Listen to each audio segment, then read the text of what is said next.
Wait, no, not ready. Hello, good afternoon, everybody, friends and enemies alike. Thank you for joining us again. This is the fourth episode of Coffee and Crits. Um, as always, hope everybody has their caffeinated beverage. And for those about to caffeinate, we salute you.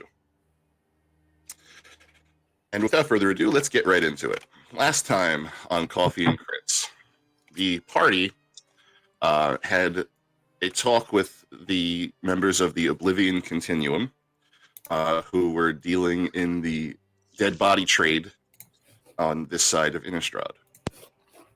You found out where some of their deliveries were headed. You found out about a man by the name of Ludovic of Ulm, as well as one other Stitcher and one other Ghoul Caller, who were brother and sister, who have been doing things around Innistrad that are not so nice. You also found out about a delivery that was supposed to be made to the tomb of Saint Traft, and you got them to agree to let you go with them. You found out that the delivery would be made the following evening. So you spent the evening in the inn that they were sort of running, and found out that they had left by the next morning. Deciding to kind of use your time, as you saw fit until the delivery, you found out about a man by the name of the Dollmaker, and that he hadn't been seen for a little while. You decided to go to the Dollmaker's house and investigate. After further investigation, you found that he had been taken and that his daughter, Evelyn, is now in charge of his business in his stead. You made an agreement with Evelyn to try and recover the Dollmaker, and then made your way over to the Cathedral of St. Traft for some further investigation. After speaking to the head priest, you decided to investigate the priory grounds a little bit further and found that there was a back entrance into the tomb underneath. After descending into the tomb, you found that it was filled with some traps, as well as a kind of a grotesque perversion of a dining room set up with some scabs inside. After a short fight, you dispatched the enemies, and you found yourselves some various trinkets, and you made the acquaintance of the tomb's current mistress by the name of the Blood Countess. After a little bit of taunting, you decided to go further into the tomb and try and deal with her, to which you unknowingly stepped right into her trap. Which brings us up to the present. Everybody roll for initiative.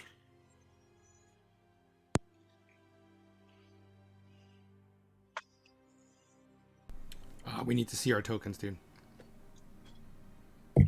Oh, yeah, we don't know where they are.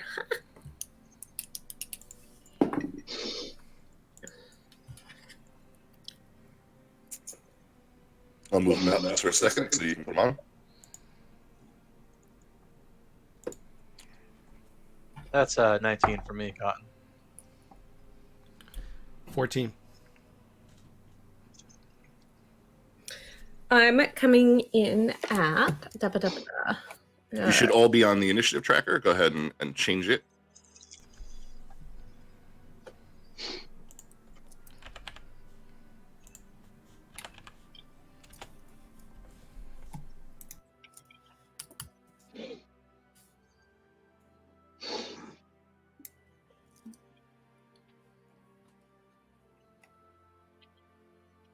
Okay.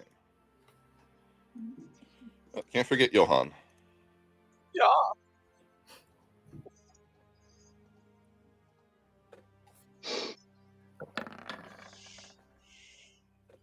Yeah, he did not roll so well. I didn't skew as bad as I did. Fantastic. Yeah, So to reiterate, really good. when you came down to this end of the tomb, you heard a woman crying. You went in to investigate. You found yourselves met with a wall of darkness. Going into the room, you triggered a trap, which set the whole room ablaze with an enormous fireball before going back into darkness. And the last thing you all saw, right before the lights went out again, was these two creatures walk into the room from the opposite end and then sort of split and go two different directions. The creatures looked like a weird amalgamation of a horse and rider fused together. There are no legs for the rider. It looks like the torso just goes straight into the back of the horse. And the strange thing is that the horse even looks like it's made out of human body parts. Instead of hooves, it has hands. The entire thing it doesn't have skin. It is just exposed raw muscle. And it has no facial features other than its mouth curled up into a constant rictus grin the entire time. And they were also carrying these big pole arms. And that was the last thing that you guys saw. Now,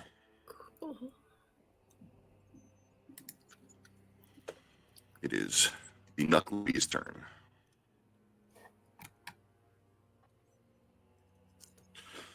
Okay.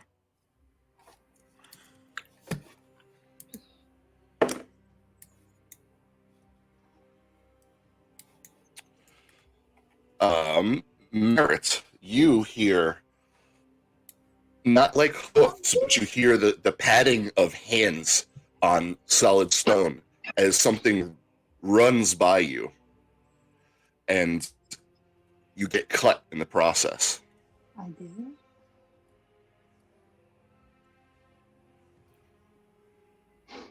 And it does 7 slashing damage. Okay. Adalia, it is now your turn.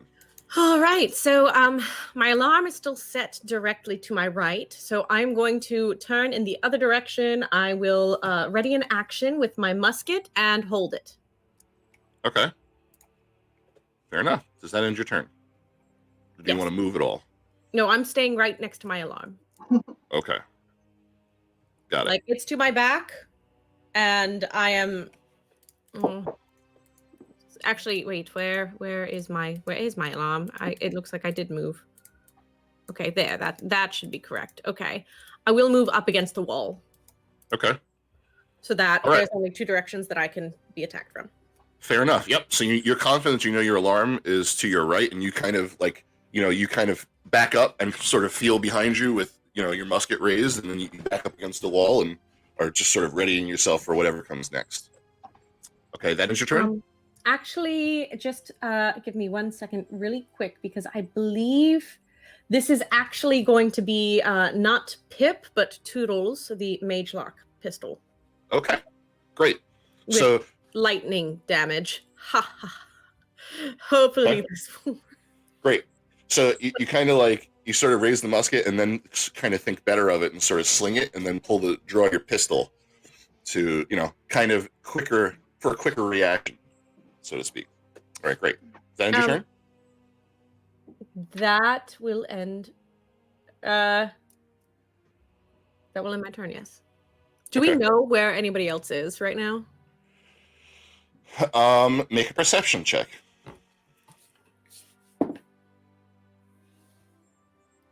$15.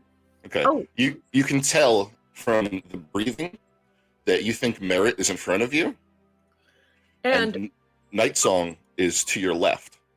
okay. And Johan is still outside with Revenue. Johan, Revenir, and Cricket are all still outside the darkness. Okay. Cool. Okay, now it is the other Knuckleavy's turn.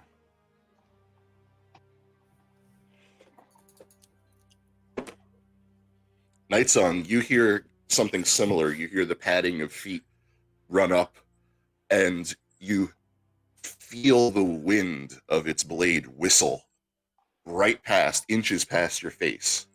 You almost hear it start to swing and instinctively kind of duck back. And you hear it impact on the stone of the column that is directly beside you. That ends its turn. Revenir. Let's see here. He's gonna look at Johan. Gonna be Johan, do you can you cast light or anything? Yeah, no, that is not something that I can do. I am not a wizard, so to speak. Because it's dark in there, and my lion eyes can't see. Yeah, it is even too dark for me. Normally in darkness I can see a little bit, but this is very, very weird. And I'm gonna go into the room. Okay. And I'm gonna hold an action. If anything comes at me, I want to swing at them, like enemy wise. Okay. All right, so when you walk into the room, you actually even feel, you walk straight into this pillar right in front of you, and you kind of feel your way around it, and then you actually even feel Night Song, like, oh my god, there's a person here, and she's like, hey. And so you kind of step around her, and then step in front of her a little bit. And, you know, kind of just waiting. Does that end your turn? Yes. Okay. Night Song. Okay, from the point of impact, I want to start my 20-foot square and angle it, I guess, to the left. Okay. So Merritt would be in front of me, Adali would be to the left of me. So from, like, I can't draw it because I'm all black, but I want to do a 20-foot square Fairy Fire. Okay. Ping whereabouts on the map you'd like to put it. Well, I can't even see where I am to tell you, but I'm guessing it's going to start here. Okay. And this would probably be the 4 points of it. Okay. Did they need to make a save? Yes, dexterity, 16. Okay. I think we all do too if we're in that. Okay. Revenir, you need to make one as well. I am not dexterous. But that is a 16. That's a pass. Okay. Revenir passes. Creature fails. What color? Pink. What color is pink? Okay. Potion pink. So you see, even in the darkness, you see this glowing pink outline of this creature. And that's all you can see is just, like, kind of almost even out of your peripheral vision. Like, it's hard to even, like, when you stare, you know, in the darkness, when you stare at something and you can't see it, but you sort of look, and out of your peripheral you can see it. That is exactly what you're looking at. What else would you like to do? Bonus action, throw 2 shards. Okay. That is a 26 and a 17. Both hits. Give me damage.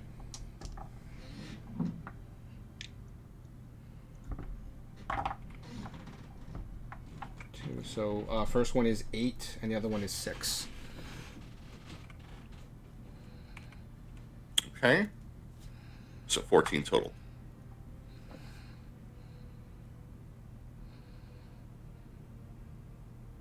Okay. So you light this creature up and then take 2 of the end links off of the Blue Destiny and kind of chuck them, and you hear them solidly impact flesh, and then they disappear and reappear back into the sword. Does that end your turn, or are you going to move? I'm going to stay where I am. Okay.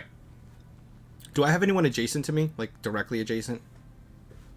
You feel that Revenir is right here. Okay. That's fine. Like, you put a hand out and you can kind of touch his shoulder. He's right in front of you. Okay. Can I make sure that can I make sure that I'm diagonal from him? You are. Okay, then let's stay there. Okay. Now it is Johan's turn, yeah. So he will walk into the room and he sees the same thing. that there's a big creature over here. Yeah. So he goes in and bonus action hide, which is very easy since they are in complete darkness.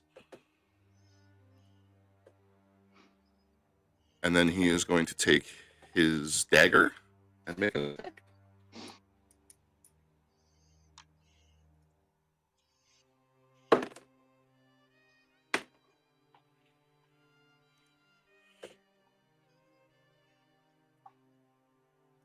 Which he misses. So you see kind of the outline almost get blocked out a little bit as Johann kind of like leaps up and tries to stab it, but it kind of hears him coming and just sidesteps out of the way. Is there dim light coming off of it? Does Fairy Fire produce dim light? Yeah, it's dim light in a 10-foot radius. Not, But it's also a level 1 spell, so if this is darkness, it would cancel the light out. I was going to say, under normal circumstances, yes, but under these circumstances, the magical darkness overpowers that light, and all you see is just the dim outline. In effect, I will not make you roll for disadvantage to hit it. So Merritt, it is your turn. Oh no. Okay. Well then, can I tell if the thing is still next to me? Make a perception check. Okay. Do we get advantage on it if it's lit up? Ordinarily, but since you're in darkness, that's going to cancel that out, and I'm just going to give you a straight roll. Okay. 25. 25. You have the feeling that it is 10 feet to your right. You can hear it breathing. 10 feet to my right. Hey, okay. Well then,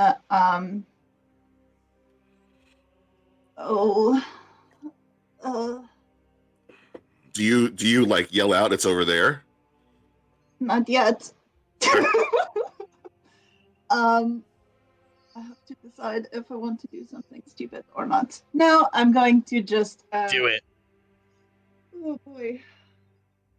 I'm very scared because I'm very, very hurt. You've been hanging out with Ravenir. Do something stupid. That's what he would do. Well, I love doing stupid things. Yeah, I'm going to just go ahead and throw I'm going to like put my hands together and make this little shard of ice and chuck it at where I think the thing is. So Okay. I can hear it real well. Okay. Roll at disadvantage to hit, please. Yeah. That's still really good. I got a 17 and an 18. That's a hit. Oh, cool. Okay. Ooh, D10. That's 7 points of cold damage. No, piercing damage. And oops. And then I'm going to bonus action cast Healing Word on myself because I'm really hurt. Okay. Oh, good. So you kind of listen for a second, and you hear it breathing, and you just form the ice and lance it through the darkness, and you hear it impact solid, and you hear it like react like.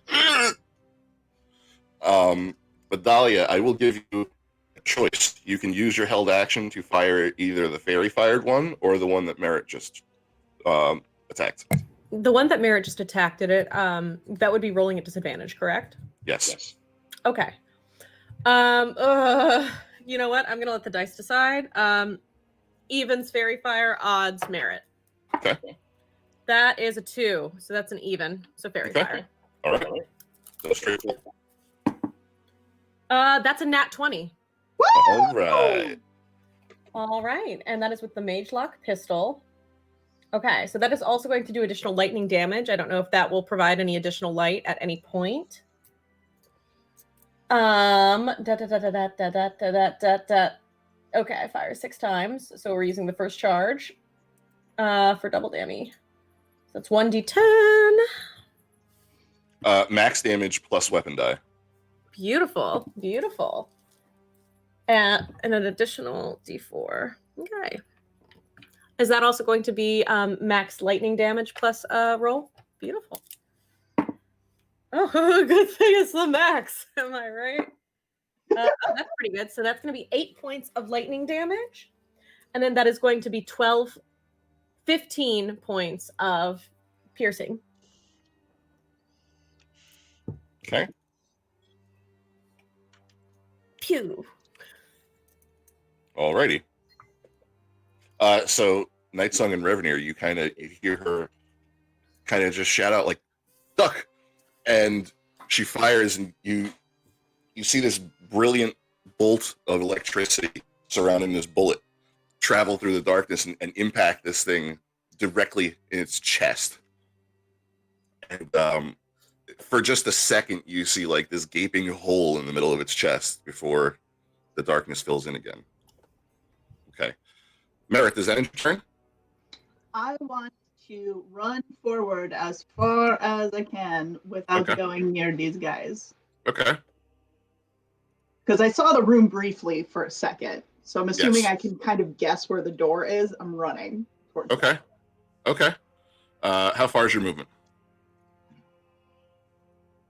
40? Yeah, sorry. Right? Yeah, because I'm a druid and I walk really fast. Okay. You get the sense that the door is right there. Yeah. Like it's real close to you. Okay. Does that end your turn? Yes, that is my turn. Oh, Okay. can I have Cricket blink out? Yeah. I don't want him in this room.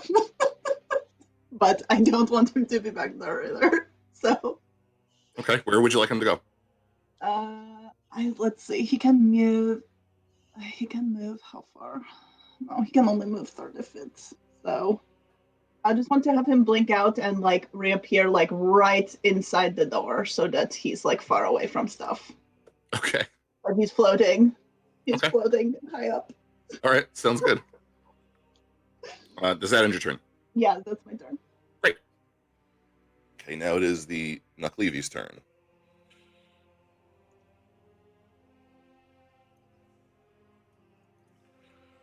Revenir, Yes.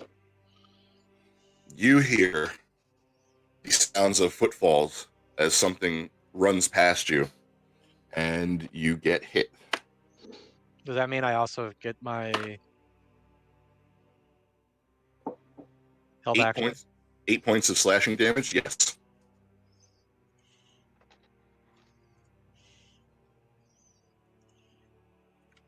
All right.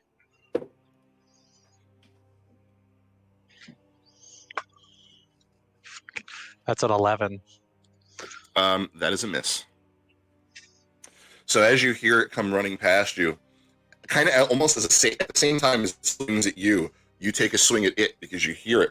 And unfortunately, it catches you first, and the pain makes you wince just enough that your blow does not land true. Okay, that is its turn. Adalia. Second first, same as the first, and that is what she has announced out loud to the room. Okay. You gonna stay put? Yep. Alrighty. Yep. You can still see this one if you wanted to shoot it. I'm gonna still hold my action until the end of the round. Okay. It is the other one's turn now.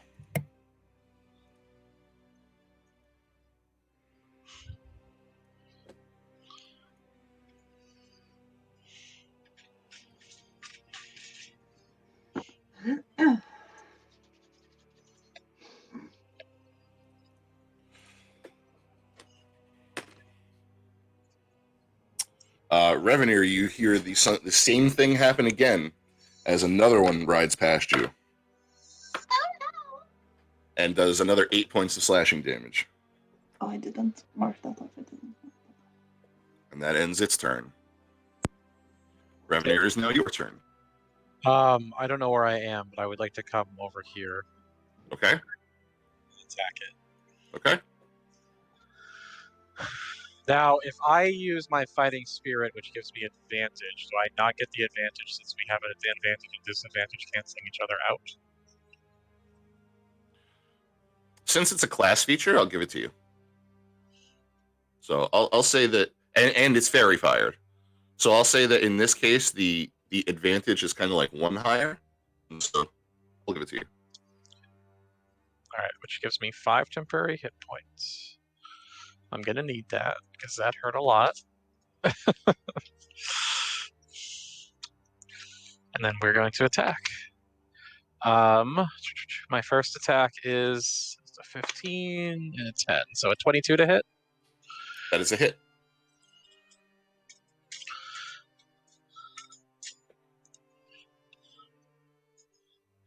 And that is 2d6.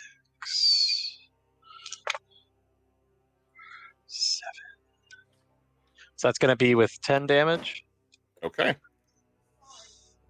And then feeling a little cocky, I'm going to use Great Weapon Master. Oh, man. That's a nat 20 and a 5 that I rolled. Okay. So, nat 20 plus 5 minus 5. So, yeah, it's 20 hits, I'm assuming. Yeah. So I roll max damage. I roll and I add my max damage. Yes. 11, 23.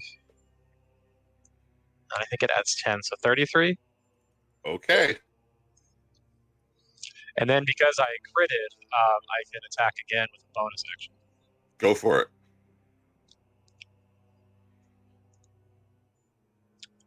Right, let me just double check that because I haven't played it.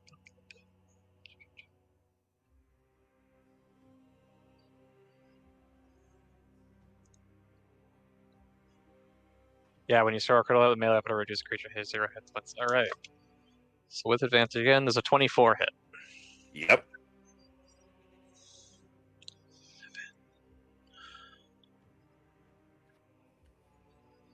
That's going to be 10 points of damage. Okay. And that'll do it. Wow. What a freaking round right there. Okay, so you know, feeling it the second one ride past you and kind of hit you again, it kind of irks you a little bit, and you move forward to engage it. You just flurry on it, and one of your blows hits it straight in the back, and you feel it almost buckle a little bit before you hit it again. It is messed up. You can easily see you've lopped off one of the rider's arms. Like, it is fucked up. Does that end your turn? Yes. Okay, that's all. I would hope that would have done something. That was at least 40-something damage. Which one did he hit? The blue? Yeah. Okay, I'm going to go over there kind of carefully because I really can't see where I'm going, not bumping into other people. Do you want to be adjacent to Reveneer, or do you want to be diagonal to him? Diagonal. Okay. No problem. Okay, I'm going to attack twice, and I'm going to use a flourish. Okay. Just got to decide which flourish I'm going to use.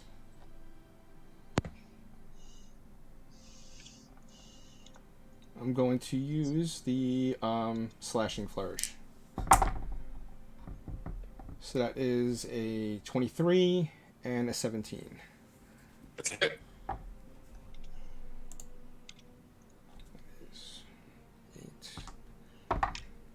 The first one is a 7. The second one is a 7. And then the flourish would be...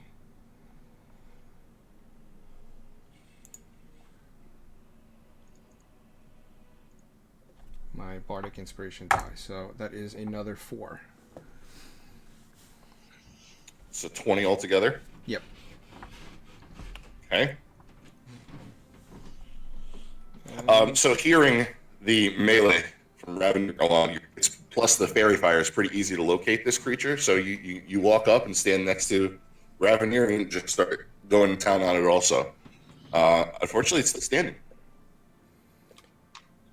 Okay, I am going to telekinetically shove it with my bonus action across the room. Okay. Left.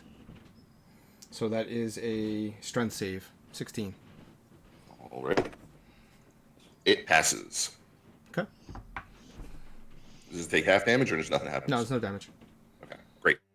Does that end your turn? Yes.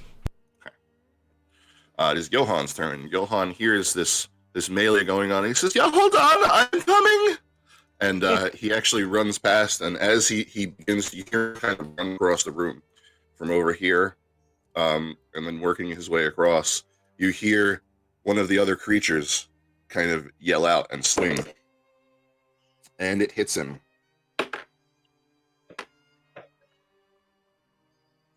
And he takes 8 points of slashing damage. You hear Johan cry out in pain. He's, that hurts! At that, I would use that as a trigger to take a shot. Okay. So roll with disadvantage, please.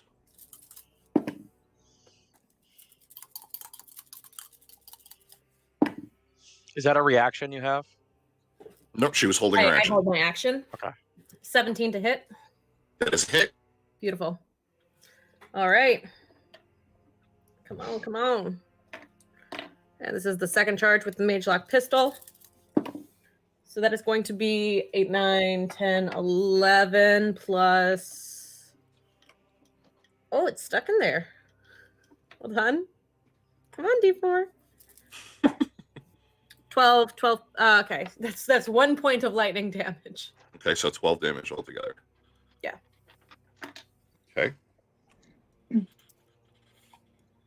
So the rest of you see again as once more her pistol cracks and you see this electric bullet fly through the air. This time doesn't catch it in as good a spot.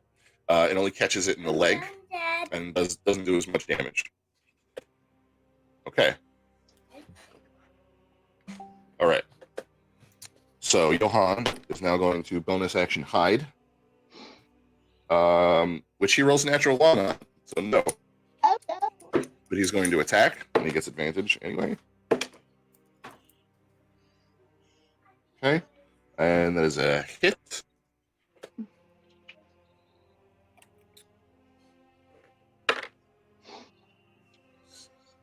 Plus.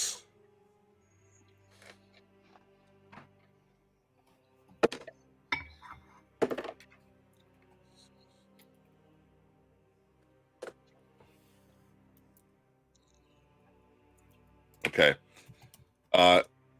So Night Song and Revenue, you kind of see is this creature like just gets stabbed in the side of the head, like its head bucks to the side, and you kind of hear Johan laughing a little bit.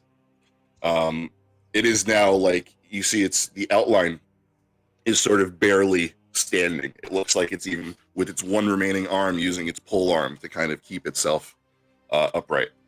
And that ends Johan's turn. Merritt. Merritt? Oh, okay. Merritt is going to produce flame and throw it at the one that she can see. Okay. Straight roll. Yeah. Oh, that's not great. Oh, wait. No, that's not bad. 17? That is a hit.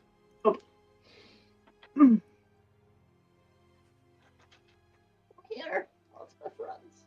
Oh, good. That is 7 points of fire damage.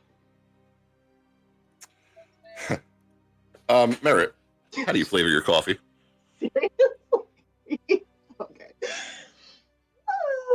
So she like kind of pulls the fire up in her hand and like takes it and just like softball shuts it and it hits it on the side of the head and it falls off and it's on fire. Okay. So you guys and Johan all see this little fireball, kind of like Super Mario, like, and it hits this thing and the fire hits it and then spreads over its entire frame before it explodes. Nice. And everybody takes 2 points of fire damage. I do? Okay. And then it disappears as the darkness kind of closes back in. Does that finish your turn? I'm going to keep running towards the door. Okay. So it's only 10 feet. Okay, and when I get there, I'm going to yell, like, "There's an exit over here!"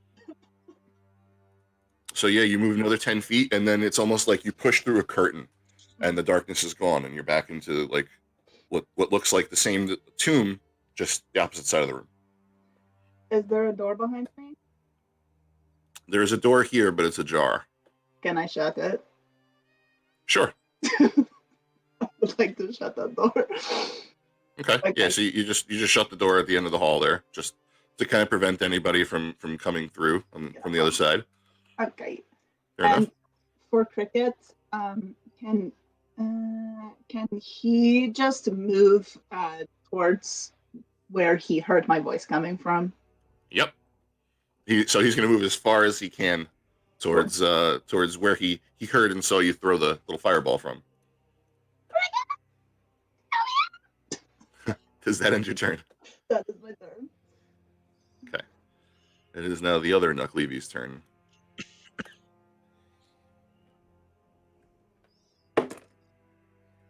Did you say knuckly beast? Nuckleavy. Okay. It's like It's 90% knuckle. Makes a great sandwich. I'm sorry, I'm tired. Adalia, you hear the similar sounds of those footfalls as something rides up past you, and chink, you hear it just as at the last second, and you kind of duck, and its polearm impacts on the stone right above your head. I And that ends don't its turn. like that. I don't like it. I don't like that. And now it's me? It is your turn, yep. All right, gun to the face, please. Okay. Is this at disadvantage? Because Yes. I just saw where he came from. So one might say at close range. And with the feats that I've taken, I don't have to roll at disadvantage at close range. It could be argued that, maybe I could just do a straight roll. That's a no. Okay. That's a dirty 20, and the second one is a 12. That is a miss. So you aim and you fire at the spot where you think that it is. It just does not find its target. Okay, well, better luck next time. Okay. Does that end your turn? Yes. Revenir.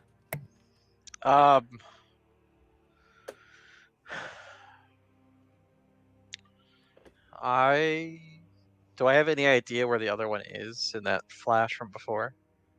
Well, you heard Adalia fire at something. Make a perception check. At disadvantage? No. Unless I can try to smell it. Sure. I don't think I actually have that. That's not a thing Leonins get. 16 perception. That would be Okay. hilarious, though. So between Adalia shooting and seeing the direction of her firing, and you do get the tinge of lantern oil in the air, as well as hear this creature breathing. It appears to be right here. I would like to go over to it and try to slash. Okay. That would be a nat 1, so... you know. Unfortunately, no. Even though you can tell where it is, you move up and you go to swing, and ching! It just lands in the stone. Even your sword even like maybe crunches in about a centimeter or so. Does that end your turn? Yes. Okay. Oh no, I got multi-attack. I'm going to try attacking again. Go for it. That is a 15 hit. That hits. So 1, I can re-roll it. That's 13. 13 points of damage. Yes. Okay.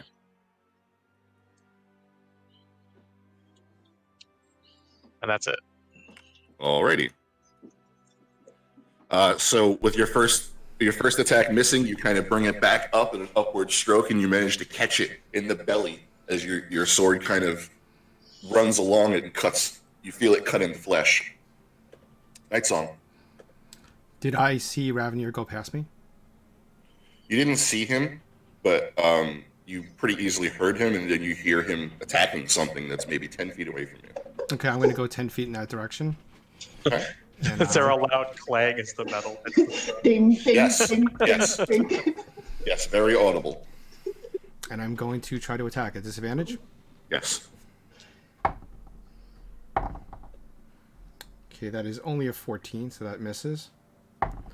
Second attack is a 15. Hang on. The first one was a 14? Yes. Just hits. Oh, okay.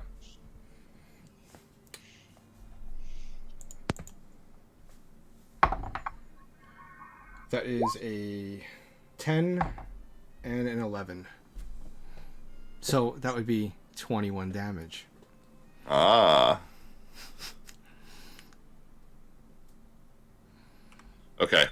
So with a couple of expertly aimed strikes, you have a pretty good sense of where it is based off of Adalia's attack and Revenier's attack, and you land a couple of really good strikes. You kind of slash one way, and you think you managed to catch it like across where you think its throat would be, and you land another one, and it kind of catches it across the midsection. Does that end your turn? No, I'm going to use my bonus action to attack with 2 shards. All right.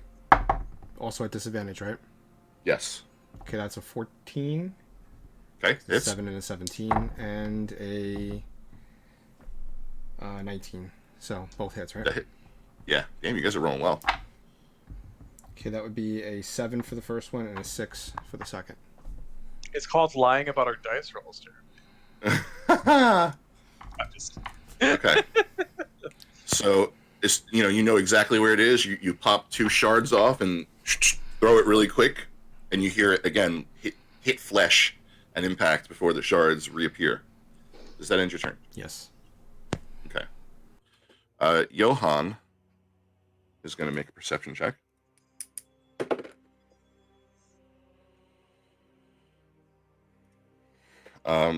He says, yeah, are you okay, everybody? Do you need help? Anybody answer him? Over here, Johan. Yes. Yeah, oh, okay. Yeah, over there. Okay. So he kind of tries to feel his way through the dark. He gets to the pillar and thinks he's about where everybody is. And he hits.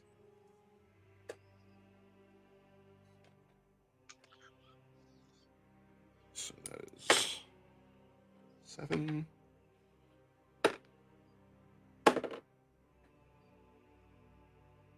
$15 points of damage.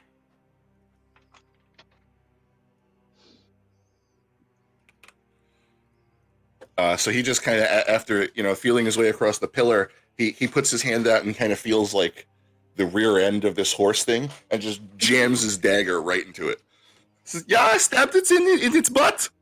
Okay. That ends his turn. Merritt. Alright. Oh no. Okay. So I mean, I can probably hear all this noise going on in a certain area, but I don't really know where anything is. So, I'm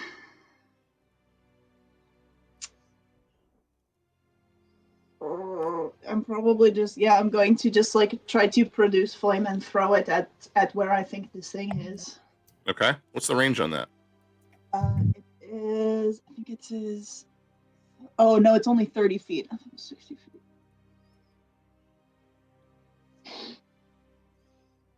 It's 30 feet. Yeah, you're out of range. Out of range. Well, then I do it anyway, but it doesn't hit anything. Okay, yeah, it goes maybe to the middle of the room and then just kind of fizzles out. Shit. All right. Do you want Cricket to join you by your side now? Yes, please. Okay. You see him kind of float out of the darkness and look quite relieved as he does so. I give him a big hug. Does that end your turn? That is my turn. Okay.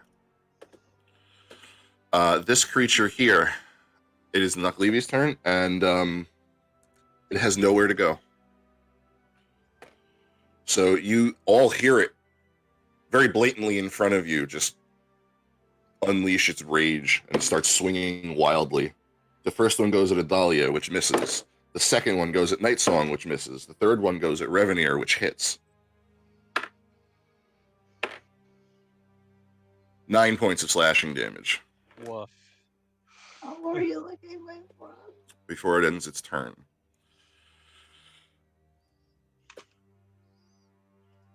Okay.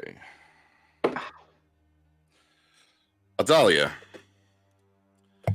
you 8. you are hit. So as this is all going on, you duck one strike. Night Song, you hear the blade whistle by Night Song's head nearby. You hear the third one impact Revenir, and then you hear the slightest like sucking sound as something attaches itself to your shoulder, and you're then yanked through the air up almost towards the ceiling, and you hear the sobbing now literally right next to your ear as you feel all these hands grab you and start tying you up in something that seems suspiciously like web. Oh, good. Oh, good. How many points of damage is that? None. Can we take a break so I can go throw up? You take no damage at all, but you are restrained, Okay. So I cannot make moves. Okay. and that is the end of its turn. And you just hear this woman crying, sobbing in your ear as you are spun around and wound up in this web. Fuck that. Dahlia, it is your turn. You may make a strength check if you wish to try and release yourself. Yes, please. Strength check. Good. Yeah, that's a 13.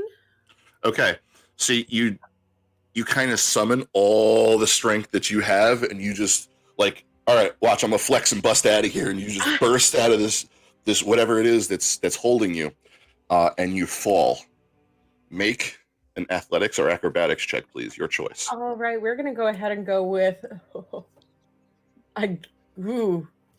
on. Oh yeah, that's not happening right now. Okay, cool. We're gonna go with acrobatics, and that is a 14. That's not great, but it is what it is. Okay. All right. So you take 7 points of bludgeoning damage as you fall from the ceiling. You fall 40, 50 feet by your best guess, but you manage to land on your feet, and it does very minimal damage, much less than it would have. Okay. And you are somewhere over here in the room. Good. I'm just going to shoot upwards. Okay. Make a roll at disadvantage, please. Okay. Dirty 20, and yeah, so that's going to be a dirty 20. That's a hit. Cool. I should really just leave these dice out at this point. All right. That's 6 points of piercing and 1 point of lightning. Okay. And I'm going to probably switch guns at this point.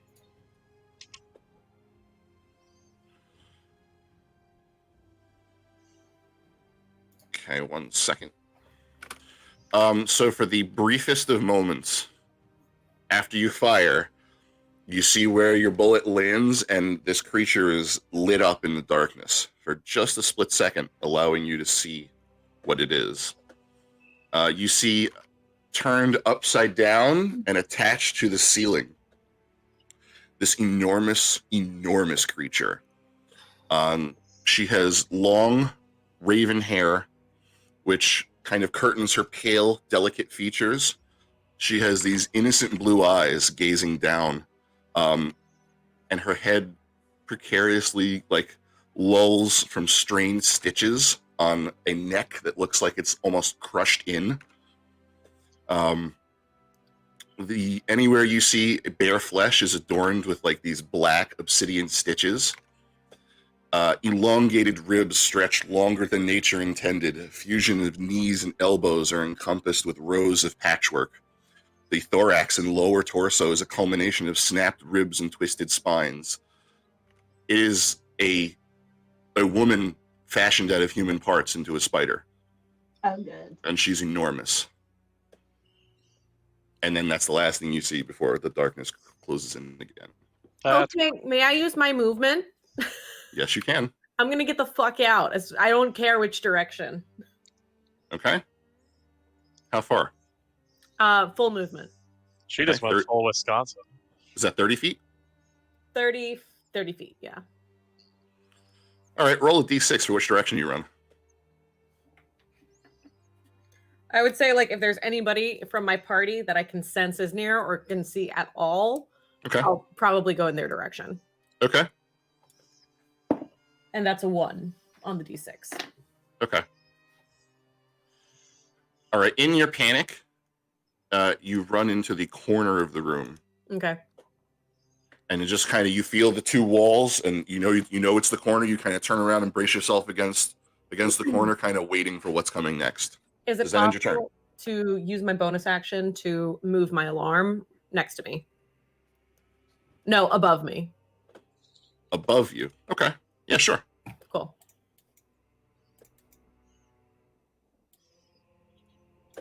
Cool. Okay. Does that end your turn? Yes. Revenir. I'm still next to the knuckly beast, right? Yes. No, Am I flanking with Johan? Yeah. Awesome. So just a straight roll then. That's a 10, Oh no. That is a miss. and that's a 9. That is also a miss. That's all I got. Okay. So thinking you know where this creature is, you take 2 swings kind of blindly in the darkness, but you find nothing. Does that end your turn? That's all I got. Night Song. Do I still hear this thing in front of us? Yeah. Okay, I'm going to attack.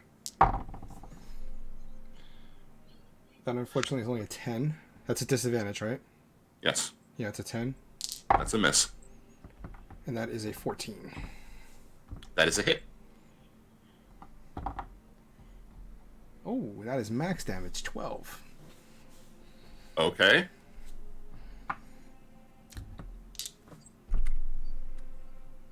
Bonus action? Yep. 2 shards. Okay.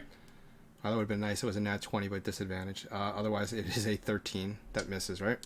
That just misses. And the second one is a 16. That is a hit. And that is also max damage. That is a 8.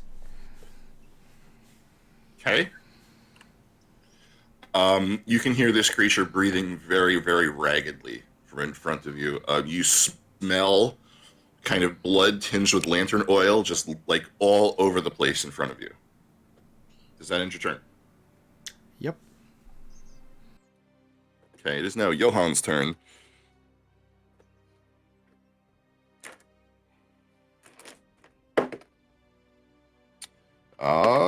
Johan hits.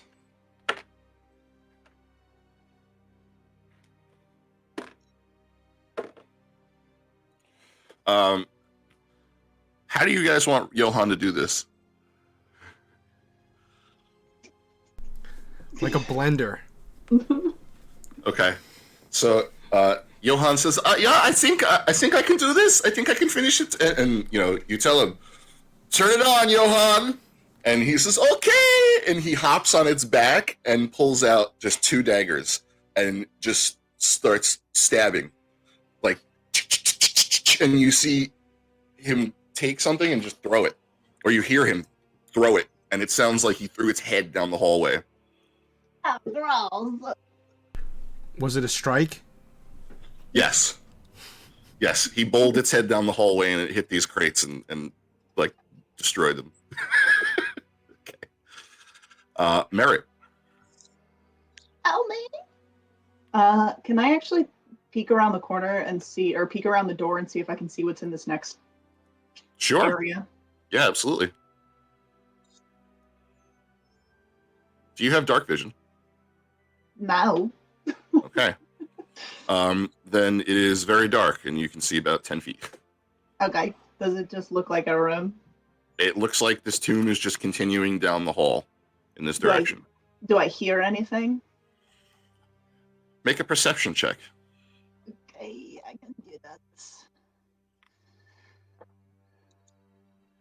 With a 10. A 10? Yeah, that's great. It's very hard for you to hear anything other than the sobbing of this woman that's in the room with your party fighting it, Oh god, I fucking hate that noise. Okay. which has now grown even louder. It sounds like she's like uncontrollably crying. Okay. Well, then I'll probably just yell again, like, guys, this way! Get out of here! Okay. Okay. All right. So you hear skittering across the ceiling, and Fucking hate spiders. you are grabbed and sucked into the room as you see this greenish, grayish kind of web-like substance shoot out of the darkness, grab you around the chest, and just suck you in and pull you up to the ceiling. And you are now restrained. Ah, stupid. And it is going to make an attack, which it hits.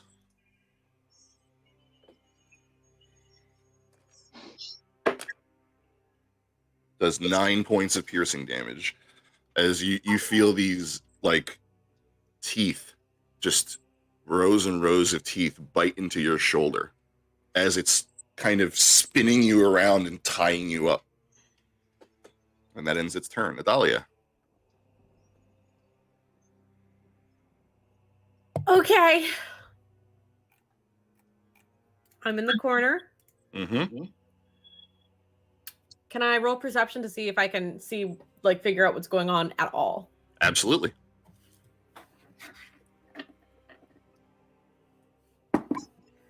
That is going to be 21. Okay. So right about here in the middle of the room, you hear the sounds of Merritt being attacked. Okay. But I don't have visuals, so I can't do that. Yeah, and I can't see the creature at all. You can get a pretty good idea of where it is. If you wanted to take a shot at it, I'd let you. Okay. Has it taken any damage? Yes. All right. Instead, I would like to use Toll the Dead. Okay. So she's basically going to put a bullet in her musket, and it is basically a blank, and she's going to fire it off, and a loud ringing will be in its general direction, and that's going to be some damage, hopefully, unless a wisdom saving throw thing. Yeah. What's the DC? 13. Okay, she fails. Give me damage. Dope.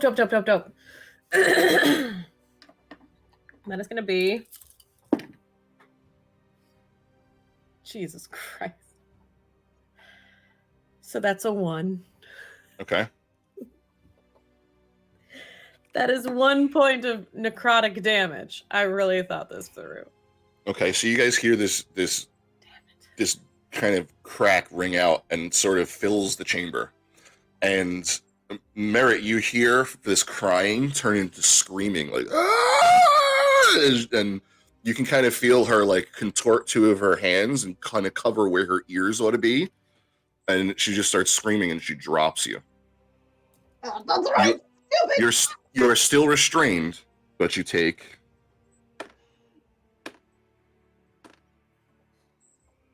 9 points of bludgeoning damage as you hit the ground.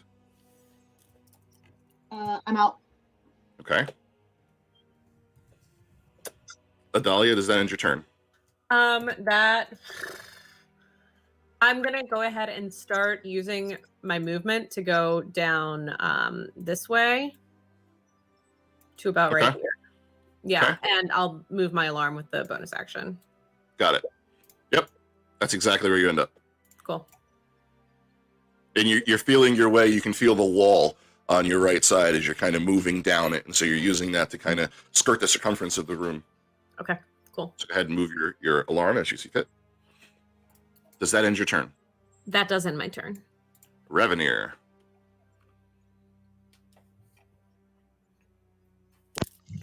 Thing next to me is dead. But I can hear where they were screaming. Yes, you hear that's screaming. She is screaming from like right here. You can tell exactly where she is, but she is on the ceiling. I'm gonna throw my trident. Okay. It's a 16 hit. It does. Give me damage.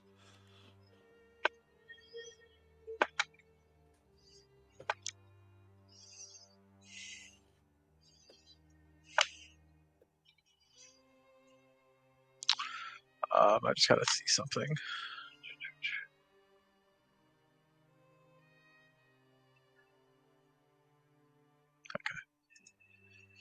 It's 4 points of damage. Okay.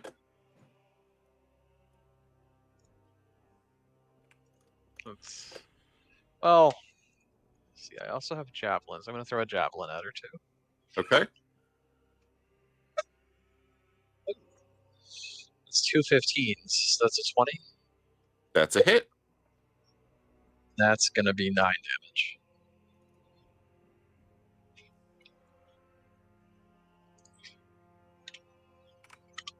All right. So you kind of chuck your trident and then quickly pull a javelin, chuck that into the darkness, and you hear them both land home. And her screaming is interrupted by like screams of pain. And then you hear a loud thud as she seemingly drops off the ceiling and lands on the ground. Does that end your turn? Yes. Night Song.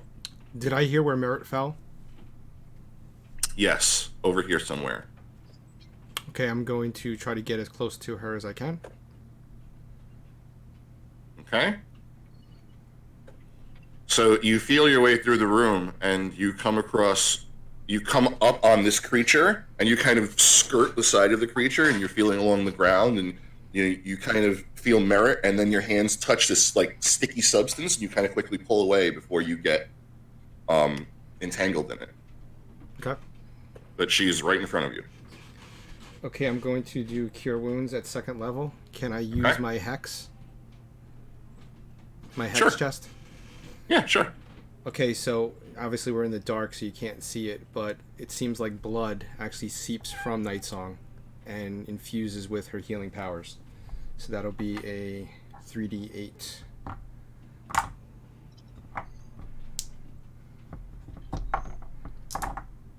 Wow, 8, 8, 2, so 16, 18, and the spell is another 5. So 23. So 23 points of healing altogether? Ouch. Fantastic. Okay, so Merit, you take 23 points of healing and a point of exhaustion for falling unconscious. Okay. Night Song, does that end your turn? I still have my bonus action. I am going to use 2 shards on the creature. Okay. All right. That would be a 17 for the first one. That's a hit. And this is disadvantage, right? Yes. And the next one would be an 18. Those are both hits. Give me damage. So that is a 7 for the first one and a 5 for the second. All right, so 12 altogether.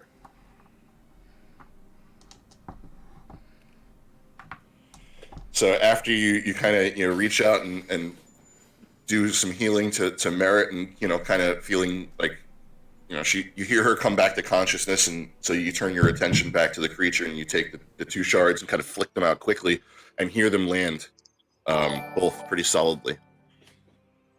Does that end your turn? Yes. Okay. Johan.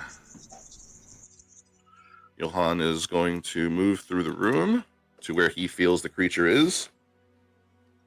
And he's going to say, yeah, I'm going to try and help. He attacks. He hits.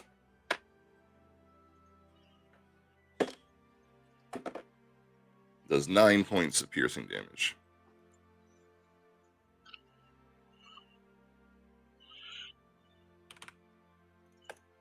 Okay, that ends his turn. Merit. Okay. Well, I'm going to sit up and grab my head. Oh man, that really fucking hurt. And try to throw fire at the thing that attacked me because I'm really pissed off at it. Okay.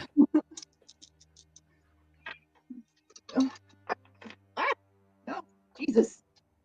Jumping all over the place. That is a 15. Okay, that hits. Okay.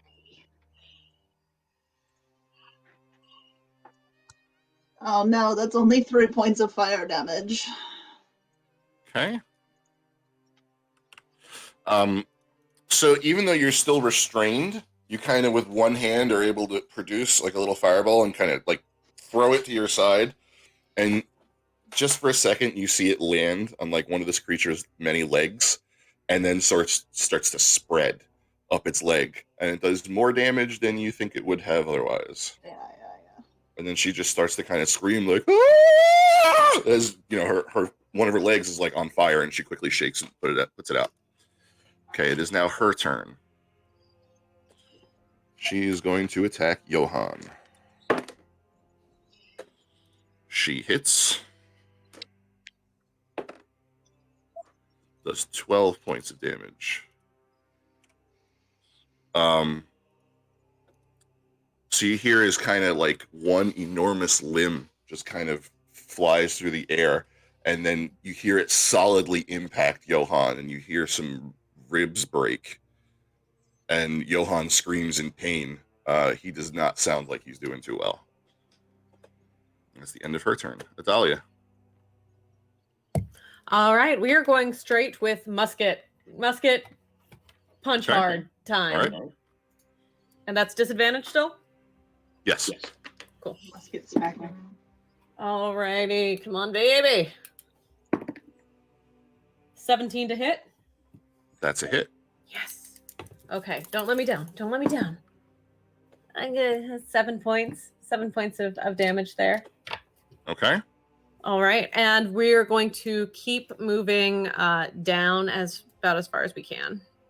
So that should be Come on. I got you. Yep. Cool. Yep. You got it. Right more. So you move down to the edge of the wall, and you kind of even feel another one of those pillars, and you kind of skirt around the edge of the pillar because you know that by this point that the pillars are actually marking the four corners of the room. Okay, cool. So you know that you're very close to the exit. Okay, awesome. Does that end your turn? That does end my turn. Ravenir. The thing's on the ground still, correct? Yes. Yes. All right. Do I have any idea where it would be? You have a pretty good idea that it's like right here. I'm gonna move up Fact. to it. Am I flanking anybody? Oh, that's horrifying. I hate Yes. Thanks, I hate it.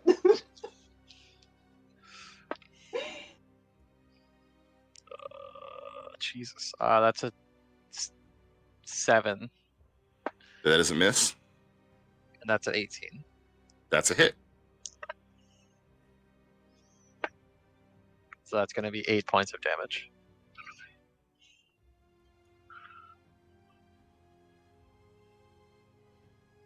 Okay.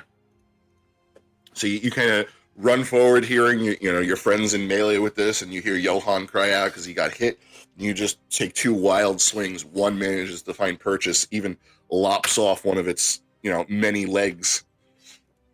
Does that end your turn? Yes. Night Song.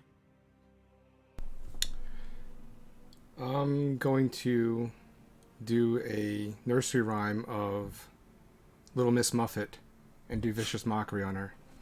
Okay. That is a Wisdom 16. She passes.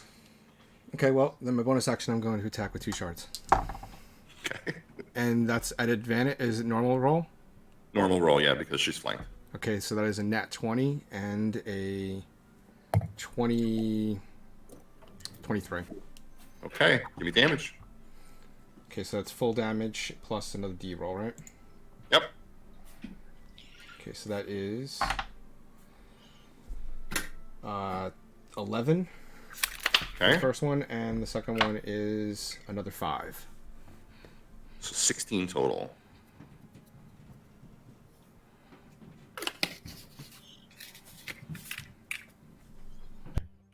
All right.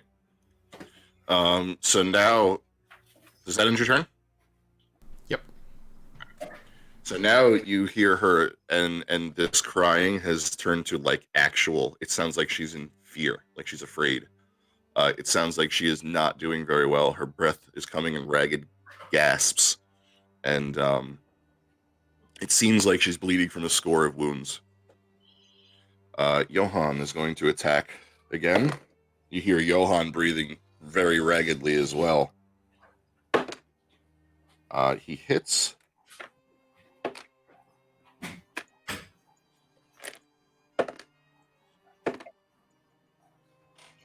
Does 15 points of damage.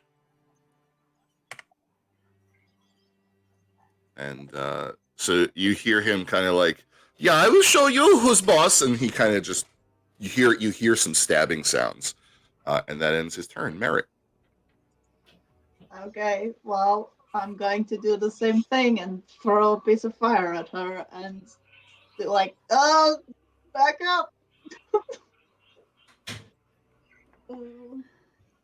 Oh, no, 17. That's a hit. Yeah.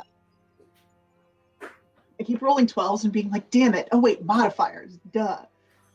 How do D&D? So it's 6 points of fire damage. Okay. Merritt, how do you flavor your coffee? Oh boy, apparently I really like to just light it on fire. Yeah, I think it like hits one of her legs and just like engulfs her entire body in fire, and she's like, ah! Like the scream, like ever munch. Okay. So the same thing happens, and the fire spreads throughout her entire body, and then it spreads to one of her open wounds, and she explodes. Yeah. Everybody takes 4 points of fire damage. Johan is unconscious.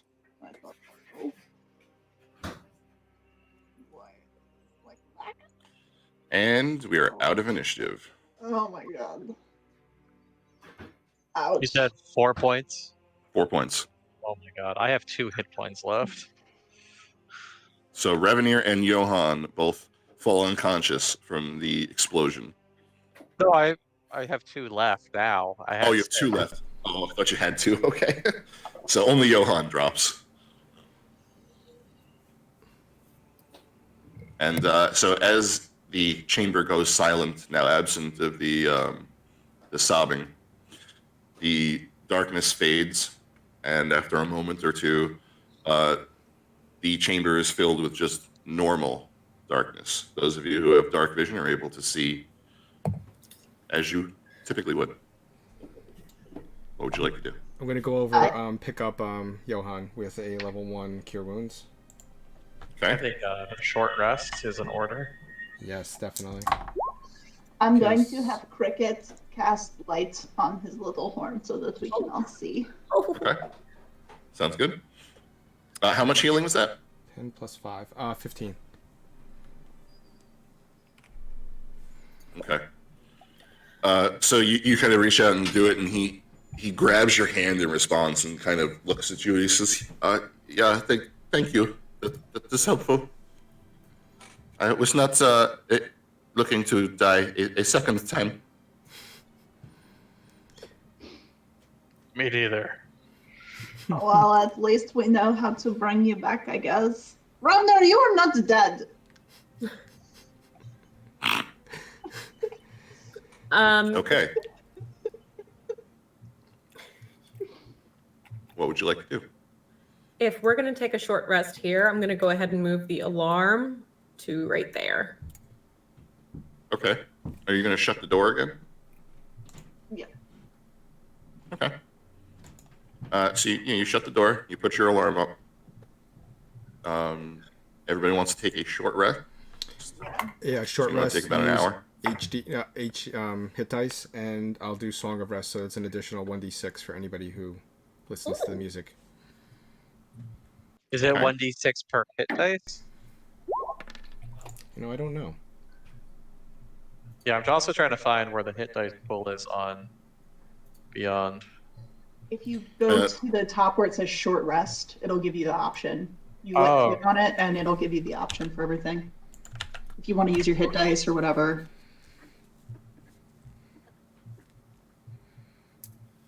So by that, it sounds like it reads, use one or more hit dice, you get an additional 1d6, not that you get a 1d6 plus each hit die.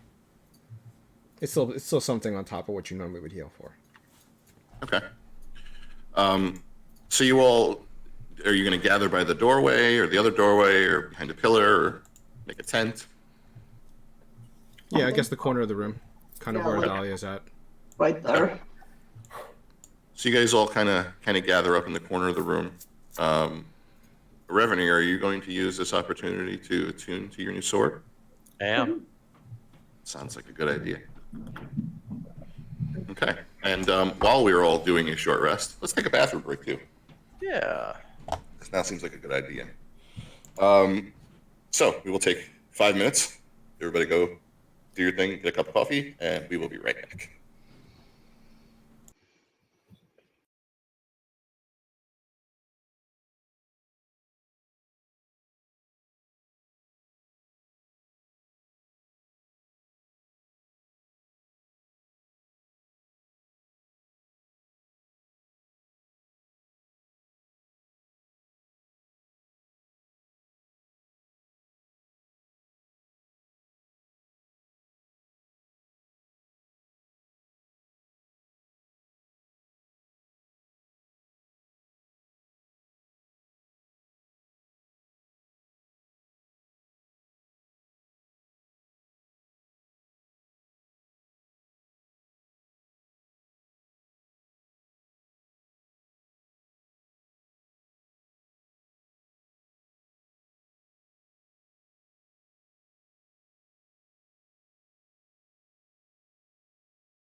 Good?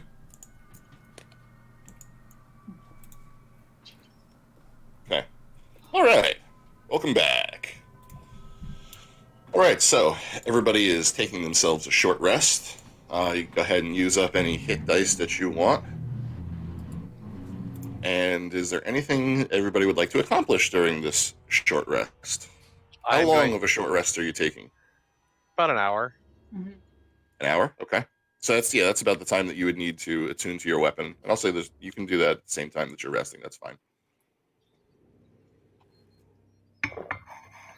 All right. Anybody else? I'm exhausted. So Adalia is just going to lie back onto the ground, clutching her musket to her chest, wide-eyed, skimming the ceiling. Okay. And so you said you sit down? Yes. Is that what you said? Yeah. Okay.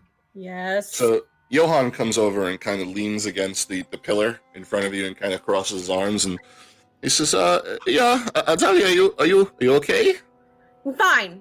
Everything's fine. Yeah, are you sure? You look a little rattled. I'm just fine. I just staying alert. Okay, yeah, that's good. Good. I couldn't help but notice that there's quite a fine rifle you have. Oh, this old thing. Thank you. Yes, it's mine. It's my gun. Yeah, so such firearms are quite rare. Where did you get it? Oh, this one. It was a little bit of a family hand-me-down, a little bit of my own work put into it. But we've had our journeys. Pip, and she kind of like presents it a little bit. I named it. See, like Yeah, yeah. like where it has little writing on it. It's Pip. You said it's a hand-me-down, so it's so it's been in the family. Yes, more or less. Again, I did take my liberties with it, but the bones are still, from my father.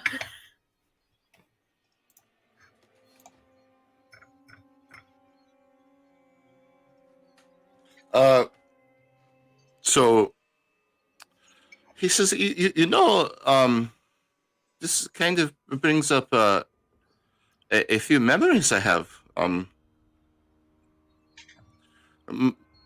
My mother used to tell me stories about how my father carried a weapon kind of like that. It's not the most common, I don't believe, but I mean, we do run across them occasionally. And she pulls out her mage lock pistol and goes, "If you'd like, I could probably show you the ropes on how to use it." No, that's not for me. That seems a little dangerous for my liking. You don't feel like multi-classing into gunslinger. I completely understand. No, it seems like that is your thing. That he pulls out his dagger. He says, "Yeah, these are my speed." I understand. I can respect that. He says, "So, by chance, did you know your father very well?" Very well. Yes. We're very close. Sometimes all you have is that other person. So, but now it's just me, and we're getting along just fine, the two of us. And she like pats on her gun. Oh yeah, okay. I did not get to know my father very well. Do you have any pictures of yours? It's a shame, and that's a great question. Would I? I don't know if I would. Probably carry a picture in his journal. Okay. So she'll go ahead and pull out the journal and start kind of like thumbing through it a little bit. Find like a little sepia photo. Do they have photographs? Is that? I mean, a portrait. Does Okay. Nickelback exist? Somebody like maybe a little hand drawn sketch, maybe something you drew of him. Mm-hmm. Little portrait of a like tall auburn-haired man with like some like thin framed spectacles and a little like tiny Adalia giving like a really like kind of like look, probably like some like bangs going on, kind of short hair, like Queen's Gambit. Have you seen that haircut? That's what she had. Okay. So as you're kind of leafing through the journal, he kind of looks over, and it looks like he gets more interested. He says, "Yeah, that looks like my father's handwriting." And as you pull out the picture, he says, "That is my father." That's simply not possible. That's my father. I think kinda- that's how that works. He kind of like looks a little afraid. He says, yeah, he had to leave us when I was but a small boy." That's impossible. He's been with me for literally my entire life up until a couple years ago. I think I would know if he was somebody else's father. This is very peculiar. She's gonna kind of like get a little huffy and put away the journal, and she just looks a little bit confused. Okay. And Johan says no more about it. Is there anything anybody else wants to accomplish before the short rest has ended? No. I'm gonna swing my big sword around a couple times. Okay. My big Alright. off sword. All right. So you take your short rest and you make ready to move on. What would you like to do? Merritt, do you want my other great sword? You know, that's very generous of you, but that thing is like as big as I am, and I don't think I can actually carry it or anything That's like true. that. We do need to find you a smaller one. Yeah. A I'm just smaller great sword. or maybe just like a short sword, or Well, if it's not a great sword, is it a mediocre sword when it's smaller? Yeah, I think if it's not a great sword, it would just be called a sword. No, I think a mediocre at best sword matches it. yogurt. A medium sword. A not so great sword? An I okay like- sword. I like And- not so great sword. And that's Anyways, my we have sword. a blood countess to hunt. Yeah, we should probably get on that. Okay. Yeah, let's do that. There's a door up there, and there's like a room up ahead, but I couldn't see anything because I can't see in the dark. I can do that. What if I try this? He's gonna bring his hand up and he's gonna go, "Hey, blood countess, I think you're scared of us now. Where's your little mockery you were doing earlier?" Oh yes, Oh, that is a indeed. brilliant idea. Let's taunt the lady that is trying to kill us. Both of you to assume that I'm not aware of how fucked up you got. I don't know what you're talking about, lady. I can smell your blood from here. And I Never can do. smell your fear. Thank you. Yeah, you all That's can smell each other? Of course. You I feel can't like- smell her, Johan, and he's gonna like nudge him like, "Come on. He play kind of takes a whiff. along." He says, "Yeah, I can only smell me." I am a little ripe. It's like a kitty thing, I think, perhaps.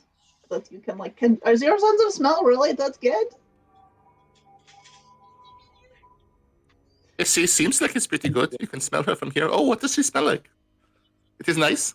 It's an expression.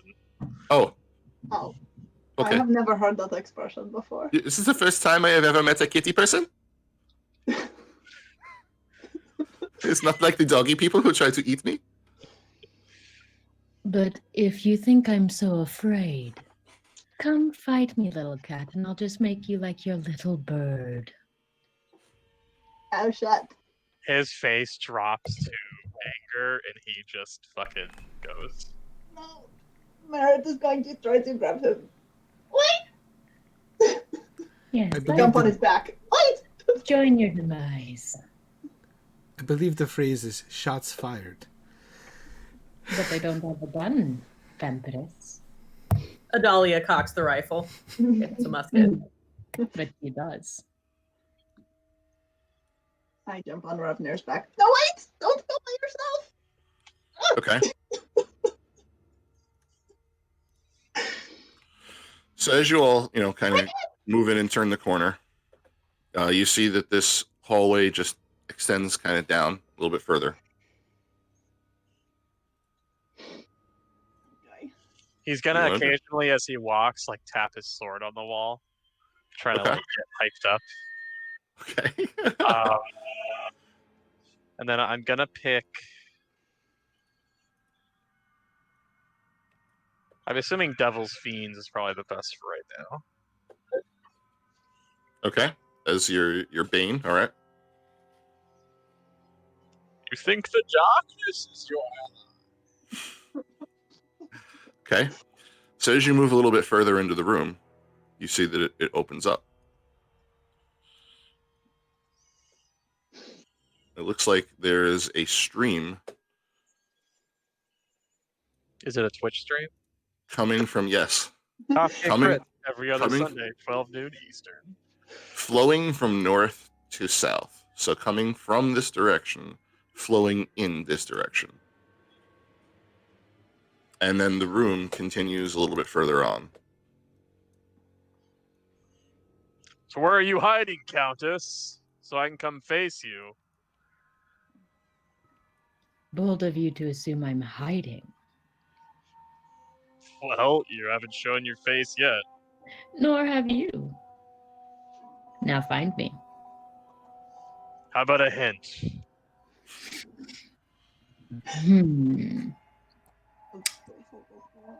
Water can run as blood. Blood can run as ice. Any place you go, any place you fight, there will be loss of life, there will be gains of death. And any choice you bring will be your last breath. Yes, that sounds very ominous. I don't think she likes you. He's gonna look at Merritt. He's gonna be like, I don't know what she means. I don't know. I'm not very good at riddles. I thought you were the best at riddles. Me? No, she's the smart one. And I pointed to Dahlia. Dahlia, what did she mean? Oh, intelligence check. Intelligence check. What is that? Nat 20. Okay. You kind of get the feeling that she's telling you that you should follow the river. She's telling us that we should follow the river. Which way is the river flowing? It's flowing from north to south. He's gonna. Is it a deep river? It looks like it's maybe 20, 30 feet deep. And it kind of runs this way. Well, I guess that's where we're going. Okay. So, Revenir, as you jump into the river. Oh no, I'm not And- jumping in. Can I walk along the shore here? Oh, no. The banks are steep. Oh, okay. You have to, if you wish to go down there, you have to get into the river. All Or right. figure out a way, if somebody can water walk, figure out a way of going across it. Adalia is going to go up here because it's going to drive her crazy if this map is not open in here. And she's just going to take a little look and then go, okay, bye-bye. Now, in the spirit of Christmas, can I draw upon the strength of Jesus Christ and walk on water? No. No. I tried. In the spirit of Christmas, can it snow and get cold so we can just walk along the ice? Okay. No. In the spirit of Christmas, can we have presents, including a potion of water walk? What is this? It's just a rock in the bottom of the stream. So as you get into the water, you feel the current almost try to take you. It's actually flowing at your back. And it's kind of pushing you further downstream. Yeah, I'll go with it, man. I'm just gonna swim. Okay. So you go with it, and then you start to feel a stronger pull. And you're sinking. You're being pulled underneath the water. Oh, that's not- Make an athletics check, please. 16. At disadvantage. Oh. Oh, still 16. Because you're carrying metal objects, right? Like your sword. Yeah. Okay. You are able to kind of fight against it a little bit, but you feel yourself being pulled to the bottom. You're still, now your head is underwater. It's not pulling you further, but you're not also gaining any headway going up. This doesn't feel natural. And as you kind of look around, you see the bodies of other unfortunate victims are stuck to the bottom of this river, all of which are missing an appendage here or there, seemingly at random. And downriver, the water here starts to turn a little red from the bodies that are in the water. Oh, good. Can I give him a boost with telekinetics? To make his way Sure. up the edge of the, I guess, to the shore? Yeah, sure. Any roll associated with Revenue, your next athletics check can be made a straight roll, not a disadvantage. So, Nightsong, put yourself where you would like to go in order to be able to do that. Okay. So go ahead, Revenue, make another athletics check for me, please. 19. Okay. So now you actually are starting to gain headway, and you manage to poke your head up above the water again, and you can kind of move freely if you want.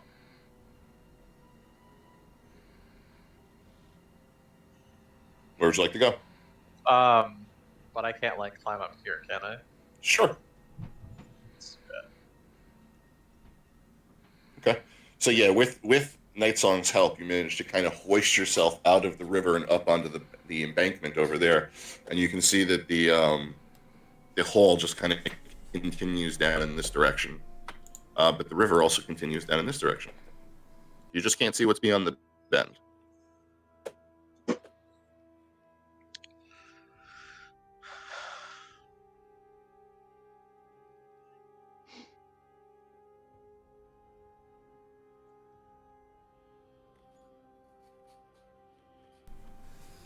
Do you think we should probably cross and not go into the river and see what's on the other side? Yeah. How far across is the river? It's about 10 feet. Okay. I should have spent that hour resummoning my familiar. That's what I should have done. I am going to ask Cricket to take a rope and blink across the river and see if there's something over there that he can like tie it to and just like take his little bunny teeth. Okay. Make an investigation check for Cricket, please. For Cricket? What is his investigation? Oh, that's not good. Oh boy, that's an 8. Okay. So he takes the rope in his mouth and kind of floats across the river, and you see him kind of float around over on the other side and look high, look low. He can't find any place to be able to tie this off. That is a shame. Well, unless anybody has any other bright ideas, I'm just going to jump it.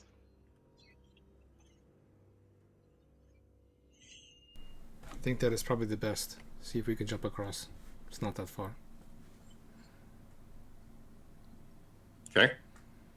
Okay. Okay. Athletics or acrobatics, your choices. I'm definitely rolling acro. Okay. Oh, sweet! 21! Okay.